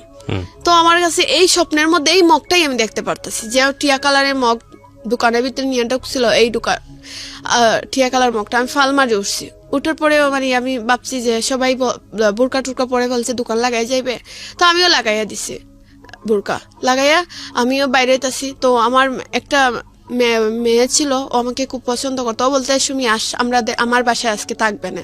আমি বললাম না বোন চলে যাচ্ছি, অন্যদিন থাকবো। তো আমি রাস্তা বাইরে দিয়ে আসছি, সেদিন আমি মনে আছে আমার হাতের মধ্যে আমার ম্যাডাম একটা ব্যাগ ধরাইয়া দিয়েছিলেন, আলুর ব্যাগ, আর ম্যাডামের হাতে। আমি এই দিন ম্যাডামকে পিছনে রেখে স্পিডে হাঁটতে চাচ্ছি যে বাসার ভিতরে ঢুকে যাব। আমি পাগলের মতন আসতেছি যে বাসার ভিতরে ঢুকে যাব, এইভাবে ম্যাডামকে পিছনে রেখে গেটের সামনে আসছি। এসে আমার মুখে মেকআপ করা আসলো, মানে মাস্ক পরা ছিল, এটা খুলে ফেলছি। খুলে ফেলে আমি গেটের ভিতরে ঢুকছি। পাশে আমি এই চোখটা আমার এই মগের দিকে চলে গেছে। আমি দেখতেছি একটা ছেলে আমার পাশে এই গেটের ভিতরে আড়ালে দাঁড়িয়ে আছে, এই মগটাই হাতে। আমি ভাবলাম যে এই স্বপ্নেই দেখলাম এই মগ, আর সেদিন আমার দোকানের ভিতরে এই মগটা নিয়ে গেল। এইটা দুন্দে পড়ে গেছি, দুন্দে পড়ে এই ছেলেটার দিকে তাকিয়ে আছি, আর তারপর কিছু বলতে পারি না। পরে আমি এক পর্যায়ে মানে 5-6 মিনিট পরে দেখি চারদিকে দুমা, আর আমি চিকরাইতাছি, কাউকে পাইতে পারতেছি, কেউকে আমি পাচ্ছি না খুঁজে। তখন আমি চোখে জ্বলতাছে, চোখে জলেরও না, সবকিছু দুমা দুমা লাগতেছে। এটা কি মানে আপনার ম্যাডামের মানে কোন এক কলিগ, মানে আপনারই কলিগ, মানে আপনার কি বলা যেতে পারে, ওই কলিগের নাম কি ছিল? ওর নাম ছিল তানিয়া। মানে তানিয়ার বাসার ভেতরের ঘটনা না বাইরের ঘটনা? না, তানার ভিতর না, ওর বাসা হয়েছে সাফরাং। ওর বাসা সবাই মোটামুটি। তার মানে কি আপনি দোকান থেকে বের হওয়ার পর ম্যাডামের বাসায় গিয়ে থাকবো? না, দোকান থেকে এই ঘটনাটা ঘটেছে কোথায়? যেখানে ম্যাডামের বাসায়। ম্যাডামের বাসায় তো পার্লারটা? না, বাসায় না, পার্লার এক জায়গায়, বাসা অন্য জায়গায়। আচ্ছা, তো বাসার ভেতরেই ঘটনা ঘটেছে? হ্যাঁ, মানে গেটের ভিতরে, মেইন গেটের ভিতরে। ও মাই গড। তারপর আমি তো এই মগটা দিকে তাকিয়ে আছি, তাকিয়ে বলতেছি এই মগটা আমি দুন্দাই চাইছি, এই মেঘটা এই ছেলের হাতে আসলো কোথায় থেকে? এই দুন্দাইয়া ছেলের দিকে তাকানিতে ছিলাম। তারপরে আপনি 5 মিনিট পরে আপনার দৌড়াদৌড়ি শুরু হয়েছে? হ্যাঁ, মানে আমি 5 মিনিট পরে চিল্লাচিল্লি করতেছি, আমি দেখতে আমার শরীরে জ্বলতাছে। এইদিকে আমার বুরকা পণ্য ছিল, বুরকাও দেখি আমি নাই, কাপড় ছিল অর্ধেক দেখি কাপড়ও আমার পণ্য নাই। তো আমি চিকরা চিকরি করতেছি, কেউ আমার পাশে আসতেছে না, কাউকেও খুঁজে পাচ্ছি না। আমি ম্যাডামের বাসায় ঢুকতেছি, মানে ম্যাডামের বাসার যে অন্যরা বাড়াটি আছে ওরা দরজা জানালা লাগাইয়া দিতেছে, আমাকে ঘরে ঢুকাইতেছে না। ম্যাডামও দরজা লাগাইয়া বসে আছে, আমাকে ঘরে ঢুকাচ্ছে না। আমি পানি বলতেছি, পানি দাও, কেউ পানি দিচ্ছে না আমাকে। 10-15 মিনিট পর মনে হয় দরজা খুলছে, তাবাইতে ম্যাডামই খুললে, কাউকে দেখতে পারতাছি না। আমি বাথরুমে গিয়েছি, শরীরে পানি ডালবো, পানি আসতেছে না পাইপ দিয়ে। একটু পানি এক মগ আসছে, শরীরে ডালছি, এখন দেখি খুব চলতেছে। জানুয়ারি মাস ছিল, ঠান্ডার দিন। আমি দেখি আরো আমার কষ্ট হচ্ছে, আর পানি দেয়নি। আমার হঠাৎ গ্লাসে দিয়ে চাইছি, দেখতেছি যে আমার মুখটা সাদাই রয়ে গেছে, হাত কালো। আমি ভাবছি হাতটা কালো হয়ে গেছে, হয়তো আমার মুখে পড়েনি, তাই আমি মুখে পানি দেইনি। কিন্তু জ্বলা যন্ত্রণা করতেছে তো, কিন্তু কোন দিকে করতেছে এটা আমি ক্লিয়ার বুঝতে পারতেছি না। সাইড দিকে জ্বলতেছে, আলাদাভাবে বুঝতে পারছি না যে চোখে। আর চোখে তো পড়েছে যে অ্যাসিড, আমি জীবনেও ভাবতে পারিনি। আমি ভাবছি আমার চোখ ভালোই আছে। আমাকে উসমানী মেডিকেল নিয়ে ভর্তি করা হয়। কে নিয়ে যায় আপনাকে মেডিকেলে? আমার এই যে ম্যাডামের স্বামী। আচ্ছা। তখন দুলুকে ফোন দেওয়া হয়েছে, আমার ম্যাডাম দুলুকে ফোন দিয়েছে। হ্যাঁ। তো দুলু বললো আংটি আমি আসতেছি, দুলুও গেল। হ্যাঁ। আমি যাওয়ার পরেও দেখি দুলু গেছে। আর শাহিনকে আমি ফোন দিয়ে বলছিলাম যে এরকম অবস্থা, শাহিন খাওয়াচ্ছিল, তখন শাহিনও চলে আসছে। হ্যাঁ। তখন আমাকে ডাক্তার বললো, এতটুকু শুনছি যে তোমার শরীরে কি পানি ডালা হয়েছিল। সবাই বলছে, আমার ম্যাডামের স্বামী বলছে, মাইক্রোফোনটা ধরতে হবে। ম্যাডামের স্বামী বলছে হ্যাঁ দেওয়া হয়েছে। পরে আমাকে ঘুমের মানে ওষুধ দেখলাম, বুঝতে পারলাম যে আমাকে সুই টুই দেওয়া হয়েছে। পরে আর আমি কিছু বলতে পারি না। পরের দিন সকালে থেকে আমার মা আসছেন, আমার চোখ মুখ ফুলা, মা কান্নাকাটি করতেছে। ড্রপ চোখে দেওয়া হচ্ছে। এখন দেখতেছি ড্রপ দেওয়ার পরে আমি দেখতে পারতেছি। ড্রপ দেওয়ার পরে আস্তে আস্তে চোখ দিয়ে তাকিয়ে দেখি, সবই দেখতে পারতেছি। এইভাবে 15 দিন পর্যন্ত ঢাকা সিলেট মেডিকেল থাকলাম, তাদের ঢাকা উসমানী মেডিকেল চলে আসলাম। আসার পরে 1 মাস পরে আমার চোখ পুরোপুরি নষ্ট হয়ে যায়, আমি কিচ্ছু দেখতে পাই। ওই সময় কি আপনার কোনো ধরনের মামলা করা, পুলিশের কাছে যাওয়া? পুলিশ ছিল, পুলিশ উসমানী মেডিকেল যখন ভর্তি ছিলাম, পুলিশ যাওয়া আসা করছিল, আমাকে বলছিল যে এইটা কে বা কারা করছে তুমি জানো? আমি বললাম স্যার এরকম তো কেউ আমার শত্রু নাই। তখন বলছে তোমার কি মনে হয় দুলু এই কাজটা করতে পারে? আমি বললাম স্যার ও আমার বিপদ শুনে দৌড় মারি আসছে, ও কিভাবে করবে আপনি বলেন? ও কেন আসবে বলেন? ও তো দেখেন আমার যতটা বিপদ হয় এই সিলেট শহরে ওই পাশে এসে দাঁড়ায়। আমি মানে বিশ্বাস করতে পারি, মানে কল্পনা করেননি যে ওর দ্বারাই কাজ হয়। হ্যাঁ। পরে আমাকে পুলিশ বলতেছে, আমি পুলিশ তাদেরকে অলরেডি বললাম যে স্যার আমি জীবনে কোনোদিন বিশ্বাস করবো না দুলু এই কাজ করতেই পারে না, আমি বিশ্বাস করি না। তখন পুলিশ তো তদন্ত করতেছে, আর আমাকে বলছে তোমাকে কোন নম্বরে বললা তোমাকে টের দেয়? তো 506 সেটা বলিনি, বলছি 509, বলছি এই নম্বরটাই। কিন্তু এটা ছিল দুলুর পার্সোনাল নম্বর। এই নম্বরে শুধু আমাকেই কল দিত, আমার ম্যাডামকে কল দিত। তো পুলিশ তো এই নম্বরটা বন্ধ, আবার কাকে খুঁজবে? বলতেছে এই নম্বর বন্ধ। এই নম্বর আবার আমার দুলুই পুলিশের গাড়িতে বসে আসামি খুঁজতেছে, কে বা কারা করলো খুঁজতেছে। পুলিশকে বলতেছে স্যার এই নম্বরে ডিস্টার্ব যখন করে থাকে তো শুনবে বলছে এই ছেলেটা গাড়ি চালায়, গাড়ি স্টেশন যায়, মানে বিভিন্ন জায়গা পুলিশকে নিয়ে যাচ্ছে। কতদিন লেগেছিল এই যে কাজটা দুলু করেছে এটা বের করতে? প্রায় 15-20 দিনের মতন। বুঝলো কিভাবে যে দুলু এই কাজটা করেছে? পুলিশ বললো, আমাকে মেডিকেল পুলিশ বলছে প্রথমই বুঝতে পেরেছে। পুলিশ স্যার যে উনি সুবৃত্ত নাম ছিল, উনি আমাকে বলছেন যে সুমি আমি প্রথমই বুঝতে পেরেছি, কিন্তু দেখলাম এখন যদি ওকে আমি ধরে ফেলি তো তোমার দৌড়াদৌড়িটা কে করবে? ওই যে ওষুধ বা ঢাকায় নিয়ে এসব যাওয়ার মতন তো দেখছি লোক নাই। ভাবছি তোমাকে এটা দিক লাগাও, তারপর এটার আমি ধরবো। পরে ও আমাকে ঢাকা মেডিকেল নিয়ে গেল, আমার মা সহ ও দুলুও গেল আমাদের সঙ্গে, নিয়ে ঢাকা মেডিকেল ভর্তি করে চলে আসলো। 3 দিন পরেও আসার কথা ছিল ঢাকা মেডিকেল, আসতেছে না। পরে শুনি একটা পেপারে বার হইছে যে দুলু আমাকে অ্যাসিড দিয়েছে। পার্লারে মেয়েরা ফোন দিয়ে বলছে এরকম, আমি বিশ্বাস করিনি। কিন্তু ওই যে স্যার উনিও আমাকে বলেন না, ওনাকে ফোন দিয়ে বললাম যে স্যার এইরকম অবস্থা বুঝি। বললো হ্যাঁ সুমি ওই করছে। আমি বলছি না স্যার এটা মিথ্যা কথা, ও করতেই পারে না। বলছেন ও করছে আমি প্রথমে বুঝছি, কিন্তু তোমাকে বুঝতে দেয়নি, আর এখনো ও করেছে এটাই সত্য। তখন আমি বিশ্বাস করিনি, কারণ আমার বিশ্বাস করিনি, একদম করিনি। আমি ভাবছি পুলিশরা হয়তো ওকে জুড়ে যাতে এইসব করাচ্ছে। পরে এরকম করে ও জেলেই ছিল প্রায় 2 বছর পর্যন্ত। আচ্ছা, ও স্বীকার করেছে পুলিশের কাছে? হ্যাঁ, ও নিজেই স্বীকার করেছে। 5 জন আসামি মিলে ও বলেছে যে স্যার ও নিজেই দিতে চেয়েছিল অ্যাসিডটা, ওর পায়ে পড়েছে। ও মানুষটি দেওয়ার আগে নিজে ট্রাই করেছিল যে সিএনজি থেকে আবর হয়ে ও চেহারাটা যেভাবে আমি দেখতে পাই না সেইভাবে ও আমাকে অ্যাসিড দিবে কিন্তু সিএনজিতে কাপড়ে বাড়ি খাইয়া ওর পায়ে পড়েছে, সিএনজির ফুট জ্বলেছে, আমার উপরে পড়েনি। কিন্তু এই ব্যাপারটা আমি জানতাম না, পুলিশ বলেছে আর ও নিজেই স্বীকার করেছে। বলছে তারপরে একটা ছেলে 15,000 টাকা দিবে বলে একটা ছেলেরে কন্ট্যাক্ট করে এই কাজ করছে। ওই সেই দুলুই, ওই আপনার হচ্ছে ওই যে সবুজ মগ ধরে যে ছেলেটা কাজটা করে, টিয়া কালার মগের যেটা, মোটামুটি 3 বার চেষ্টা করে ও এই কাজটা করেছে। হ্যাঁ, প্রথমবার যে ও নিজে চেষ্টা করেছে, প্রথমবার 2 মানুষ 3 নম্বর বার বুঝি ও নিজে চেষ্টা করার পরে ওর পায়ে পড়েছে। আমাকে ছবিটা ইমুদ দিছে, আমি বলছি তোমার পায়ে ব্যান্ডেজ কি?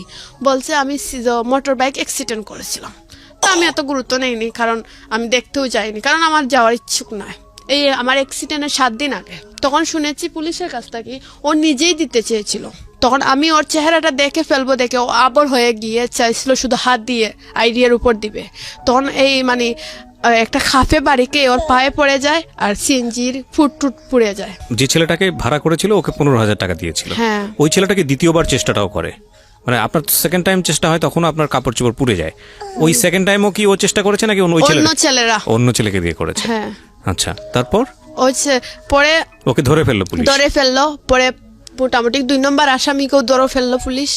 ধরে ফেলে আমার দুলুকে বলছে যা তুই যে ধরা খাইছো 2 নম্বর আসামিকে বল আর একটা কাজ করবে, সেই কাজটাও তুই করতে হবে ওকে। 2 নম্বর আসামি মানে যাকে দিয়ে কাজটা করাইছে এই ছেলেটা, কারণ ওকে তো পুলিশ ধরতে পারতেছে না। রাইট। তখন পুলিশ বুঝি বলছে যে আমার দুলুকে যে তুই যে ধরা খাইছো তো এইসব কিছু বুঝতে দিস না। আমি তো এইসব কিছু জানি না, আমি মেডিকেল ছিলাম, শুধু পুলিশ বললো এইসব শুনে আমি আমার মতন চিকিৎসা নিচ্ছি। ডাক্তার বলছে আমি বাঁচবো না, আমার মাকে বলছে এই পেশেন্ট বাঁচানো যাবে না, অনেক পুরা হয়ে গেছে, প্রায় 72% এই রোগী সম্ভবই না বাঁচানি, তোমরা দেশে নিয়ে আল্লাহ আল্লাহ করে ভালো মন্দ খাওয়াই দাও। তো আমার মা আর কিন্তু আমি দেখেছি আমি পুড়ে গেছি ঠিকই, জ্বালা যন্ত্রণা অনেক হতো, কিন্তু আমার সবসময় মনে হতো যে আমি সব কিছু বুঝতে পারতাম, মানে আমার ফুসবুদ্ধি সবই ছিল। তখন আমার মা আমাকে কান্নাকাটি করতেছে আর আমার এইসব দেখে কান্নাকাটি করতেছে। আমার মা বলে আচ্ছা আমার মেয়ে যদি মরে যায় তো মরেও যাবে, আপনারা অপারেশনটা করেন। তখন 2 মাস পরে আমার অপারেশন হয়, সার্জারিং করা হয়। আপনার স্কিনে অপারেশন হয়? হ্যাঁ, আমার স্কিনে সার্জারিং করা হলো। তখন ডাক্তার সার্জারিং করার পরেও মোটামুটি আমি সুস্থ, খাওয়া দাওয়া হাঁটা পড়া করতে পারতাম। কিন্তু মিন টাইম কি চোখটা নষ্ট হয়ে গেছে? হ্যাঁ, 2টা চোখই আমার নষ্ট হয়ে গেছে। তো পরে ডাক্তার বললো যাক মেয়েটার হায়াত আছে। তারপরে আমি অ্যাসিড সাবাবাই ফাউন্ডেশন চলে আসি। হ্যাঁ, আসার পরে দুলু তখনও জেলে? হ্যাঁ, তখনও জেলে। আপনার মামলাটা কি আপনি করেছিলেন নাকি পুলিশ বাদী হয়ে? পুলিশ বাদী হয়, আমার মাকে নিয়ে মামলাটা করেছে। আচ্ছা, তো আপনার মামলাটা হয়েছিল কত সালে? 2014 ডিসেম্বরের 22 তারিখ, মানে 15 সালেই। আর অ্যাসিড নিক্ষেপ করা হয়েছিল কত সালে? 2014 ডিসেম্বরের 22 তারিখ।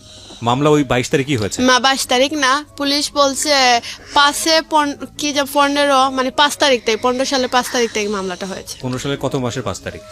2015 জানুয়ারি মনে হয় কি তারিখে এটার মামলা। তো আপনি অ্যাসিড ভিকটিম হয়েছেন কত সালে? আমি 2014 ডিসেম্বরের 22 তারিখ আমাকে। ওকে, তারপরে 2015 সালের প্রথম দিকে এসে মামলাটা হয়েছে? হ্যাঁ, ঠিক আছে। তারপরে মানে ও দুলু জেলই ছিল। এইভাবে আমি মেডিকেল মোটামুটি চলাফেরা খাওয়া দাওয়া করতে পারতাছি, মোটামুটি সুস্থ। কিন্তু আমার চোখের ডাক্তারের জন্য বারবার বিভিন্ন জায়গায় যাচ্ছে, কিন্তু ডাক্তাররা কোনো আশ্বাস দিচ্ছে না আমার চোখ ভালো হবে। বলছে এই চোখ পুরাই নষ্ট হয়ে গেছে, কি করার বাবা, কিছু করণীয় নাই। পরে লাস্ট ডাক্তার বললো তো একটা দেশের বাইরে গিয়ে একবার চেষ্টা করে দেখতে পারো। পরে আমার চেন্নাই যাওয়া হলো। চেন্নাই কি আপনাকে ফান্ড করেছিল কে? এটা বাইরের ডিস্ট্রিক্ট থেকে কিছু গেস্ট আসছিল, ওদেরকে আমি কান্নাকাটি, এটা অ্যাসিড সার্ভাইভার ফাউন্ডেশন থেকে। হ্যাঁ, ও এখানে আসলে মানে কিছু বেশি মানে কিছু আসছে ফান্ড দেয় রোগীরাদের। ওই ফান্ড থেকে আপনি চেন্নাই গেলেন ট্রিটমেন্টের জন্য? হ্যাঁ, একটা মানে ভিজিটার ছিল, আমাকে ফান্ড দিয়েছে আমার অবস্থা বুঝে, যে আমি চোখের জন্য যারা আসতাম কান্নাকাটি করতাম যে আমার চোখ চাই, পৃথিবীতে আর কিচ্ছু না। তো কিছুটা মানুষের হয়তো দয়া লেগেছে, আমাকে চেন্নাই যাওয়ার মতন একটু কিছু টাকা এই মেডিকেল দিয়েছে, এর জন্য ওরা নিয়েছে। তো ও জেলও 2 বছরের মতন থেকে গেল। পরে একদিন আমার মা কোর্ট থেকে আসলো আমার সাক্ষী নিবে। তো আমার মা গেছে সাক্ষী দিবে। পরে আমাকে বলল জজ সাহেব যে তুমি আগামী মাসে এসে দিও, সময় খুবই কম। আমার মা সাক্ষী পরে আমার সাক্ষীটা নিল না। পরে ও আমাকে বলল ডাক মারি নিয়ে গেল, দুলু ডাক দিল এইদিকে আস।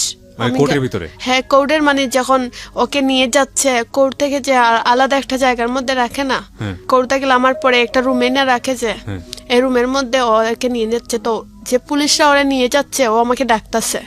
তো এই যে মনে পুলিশ ভাইকে বলছে একটু দাঁড়া করেন, দাঁড়া করছে। পরে বলছে সুমি তোকে তখন আমি ভালোবাসি, তুই আমার বিরুদ্ধে সাক্ষী দিবে? তো এইসব কথা বললো আমি তোকে খুব ভালোবাসি। তো এইসব বলার পরে আমার মনটা মনে হয় দুর্বল হয়ে গেল। আমি ভাবলাম ও আমাকে খুব ভালোবাসে। কি বলেন আপনি? মানে এটা রূপ কথা তো হার মানাচ্ছে। একটা লোক আপনার জীবন শেষ করে দিয়েছে, আপনি চোখে দেখছেন না কিছু, সে আপনাকে কোর্টের মধ্যে ডাকলো আর আপনি তখনও দুর্বল হয়ে গেলেন। আসলে আমি ওকে, হয়তো এটা সত্য, জীবনে কোনোদিন স্বামী হিসাবে কখনো চাইনি আমি মন থেকে। আর ফার্স্ট টাইম যে সম্পর্ক ওকে চেয়েছি এটা হয়তো আমার মনের আবেগ হতে পারে, কিন্তু বাস্তবতা যেটা আমি সবসময় ভাবতাম ওকে নিয়ে আমার জীবন হবে না।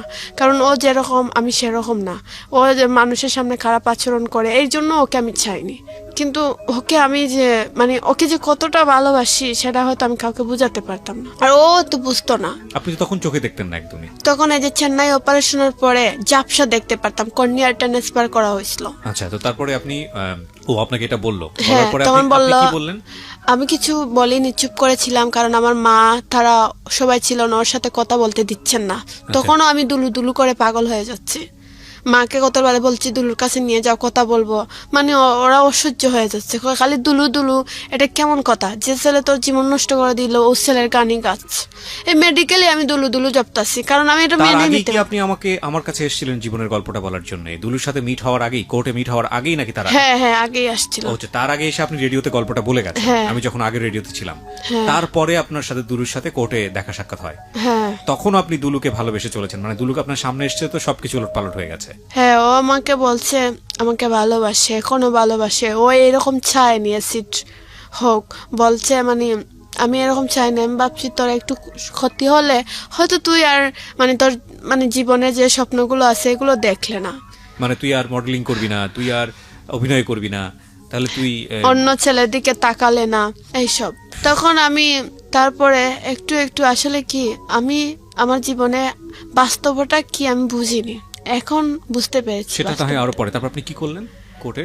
তো কোর্টে ও আমাকে যা বললো, আমি যে বললো ভালোবাসেই, তারপর আমি এটা বিশ্বাস করলাম। বললো আগামী 4 তারিখে তুই আসিস। আমি আগামী 4 তারিখে আবার গেলাম। ও আসলো তারিখের দিন, আমি গেলাম সকাল সকাল, গিয়ে 1000 টাকা না 1200 টাকা দিয়ে ওকে অফিসিয়াল ভাবে বাইর করছি। মানে আপনি কি করলেন কোর্টে গিয়ে? কোর্টে গিয়ে ওকে যে এখানে একটা রুমের মধ্যে রাখে, এই রুমটা কি টাকা দিলে বাইর করা যায় 1 ঘন্টার জন্য। আচ্ছা, বাইর করে অন্য রুমে কথা বলার সুযোগ দেয় একেল। তো পুলিশরা সামনে ছিল আর ওকে 1 ঘন্টা আমার পাশে বসাইয়া রাখছে, টাকা 1200-র মতো নিয়েছে। তো ও আমাকে বলতেছে সুমি তোর মাথায় হাত দিয়ে বলছি আমি তোকে খুব ভালোবাসি, তুই আমাকে বিয়ে কর, আমি তোকে নিয়ে সংসার করব, জীবনে কোনোদিন কষ্ট দিব না, বিশ্বাস কর। বিয়ের 2-3 মাস পরেও আমাদের একটা বেবি হবে। মানে আমাকে ও তো স্বপ্ন দেখালো, আমি বিশ্বাস করে ফেলতেছি। আমি তো বিশ্বাস এমনিতে ওকে করতাম, তখন আমি সত্যিই ভাবতেছি ও আমাকে খুব ভালোবাসে। তখন আমি আপোষ করার জন্য পাগল হয়ে গেছি। মানে মাকে বলছি মামলা আপোষ করব, ওরাও দুলুও বলছে মামলা আপোষ কর, আমাকে বিয়ে কর। তখন আমি আমার মাকে বলছি মা আমি আপোষ করবো। মা বলছে তোমাকে ও যা বলছে মা এটা মিথ্যা কথা। আমার মাকে বলছে তুমি জানো ও মিথ্যা কথা বলছে, ও আমাকে ভালোবাসে, তুমি তেমন বুঝতেছো না। পরে জজ সাহেবের কাছে উঠে বলছি যে স্যার ওকে একটু ক্ষমা করে দেন, আমি ওকে খুব ভালোবাসি। জজ সাহেব আমাকে খুব জারি মারছেন, বলছে মেয়ে তুমি কি বুঝো, তুমি কিচ্ছু বুঝতে পারতেছো না, যাও। মানে জজ সাহেবের কাছে গেলেও তান আমাকে গুরুত্ব দিচ্ছেন না, তান এই আপোষটাও মানেন না, কারণ এই আপোষ গ্রহণযোগ্যই না। দুলু আমাকে মানে যেভাবে স্বপ্ন দেখিয়ে কিছু স্বপ্ন দেখাই আমাকে আপোষ করলো মামলাটা।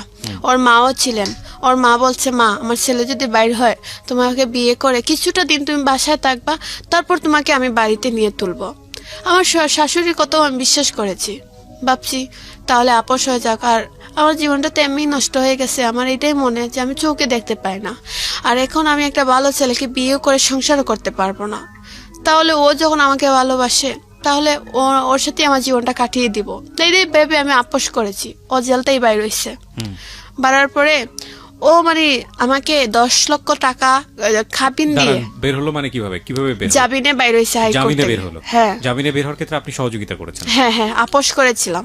আপোষ কিভাবে করেছিলেন? ও বাইর হইয়া আমাকে খাবিন দিবে। না, এটা আপনি কোর্টে বলেছেন?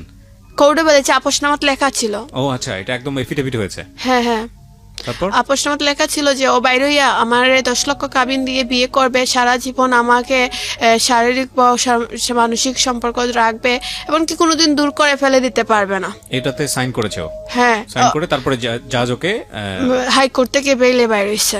আচ্ছা, তারপর? পরে ও মানে বেরোনোর পরে 15-20 দিনের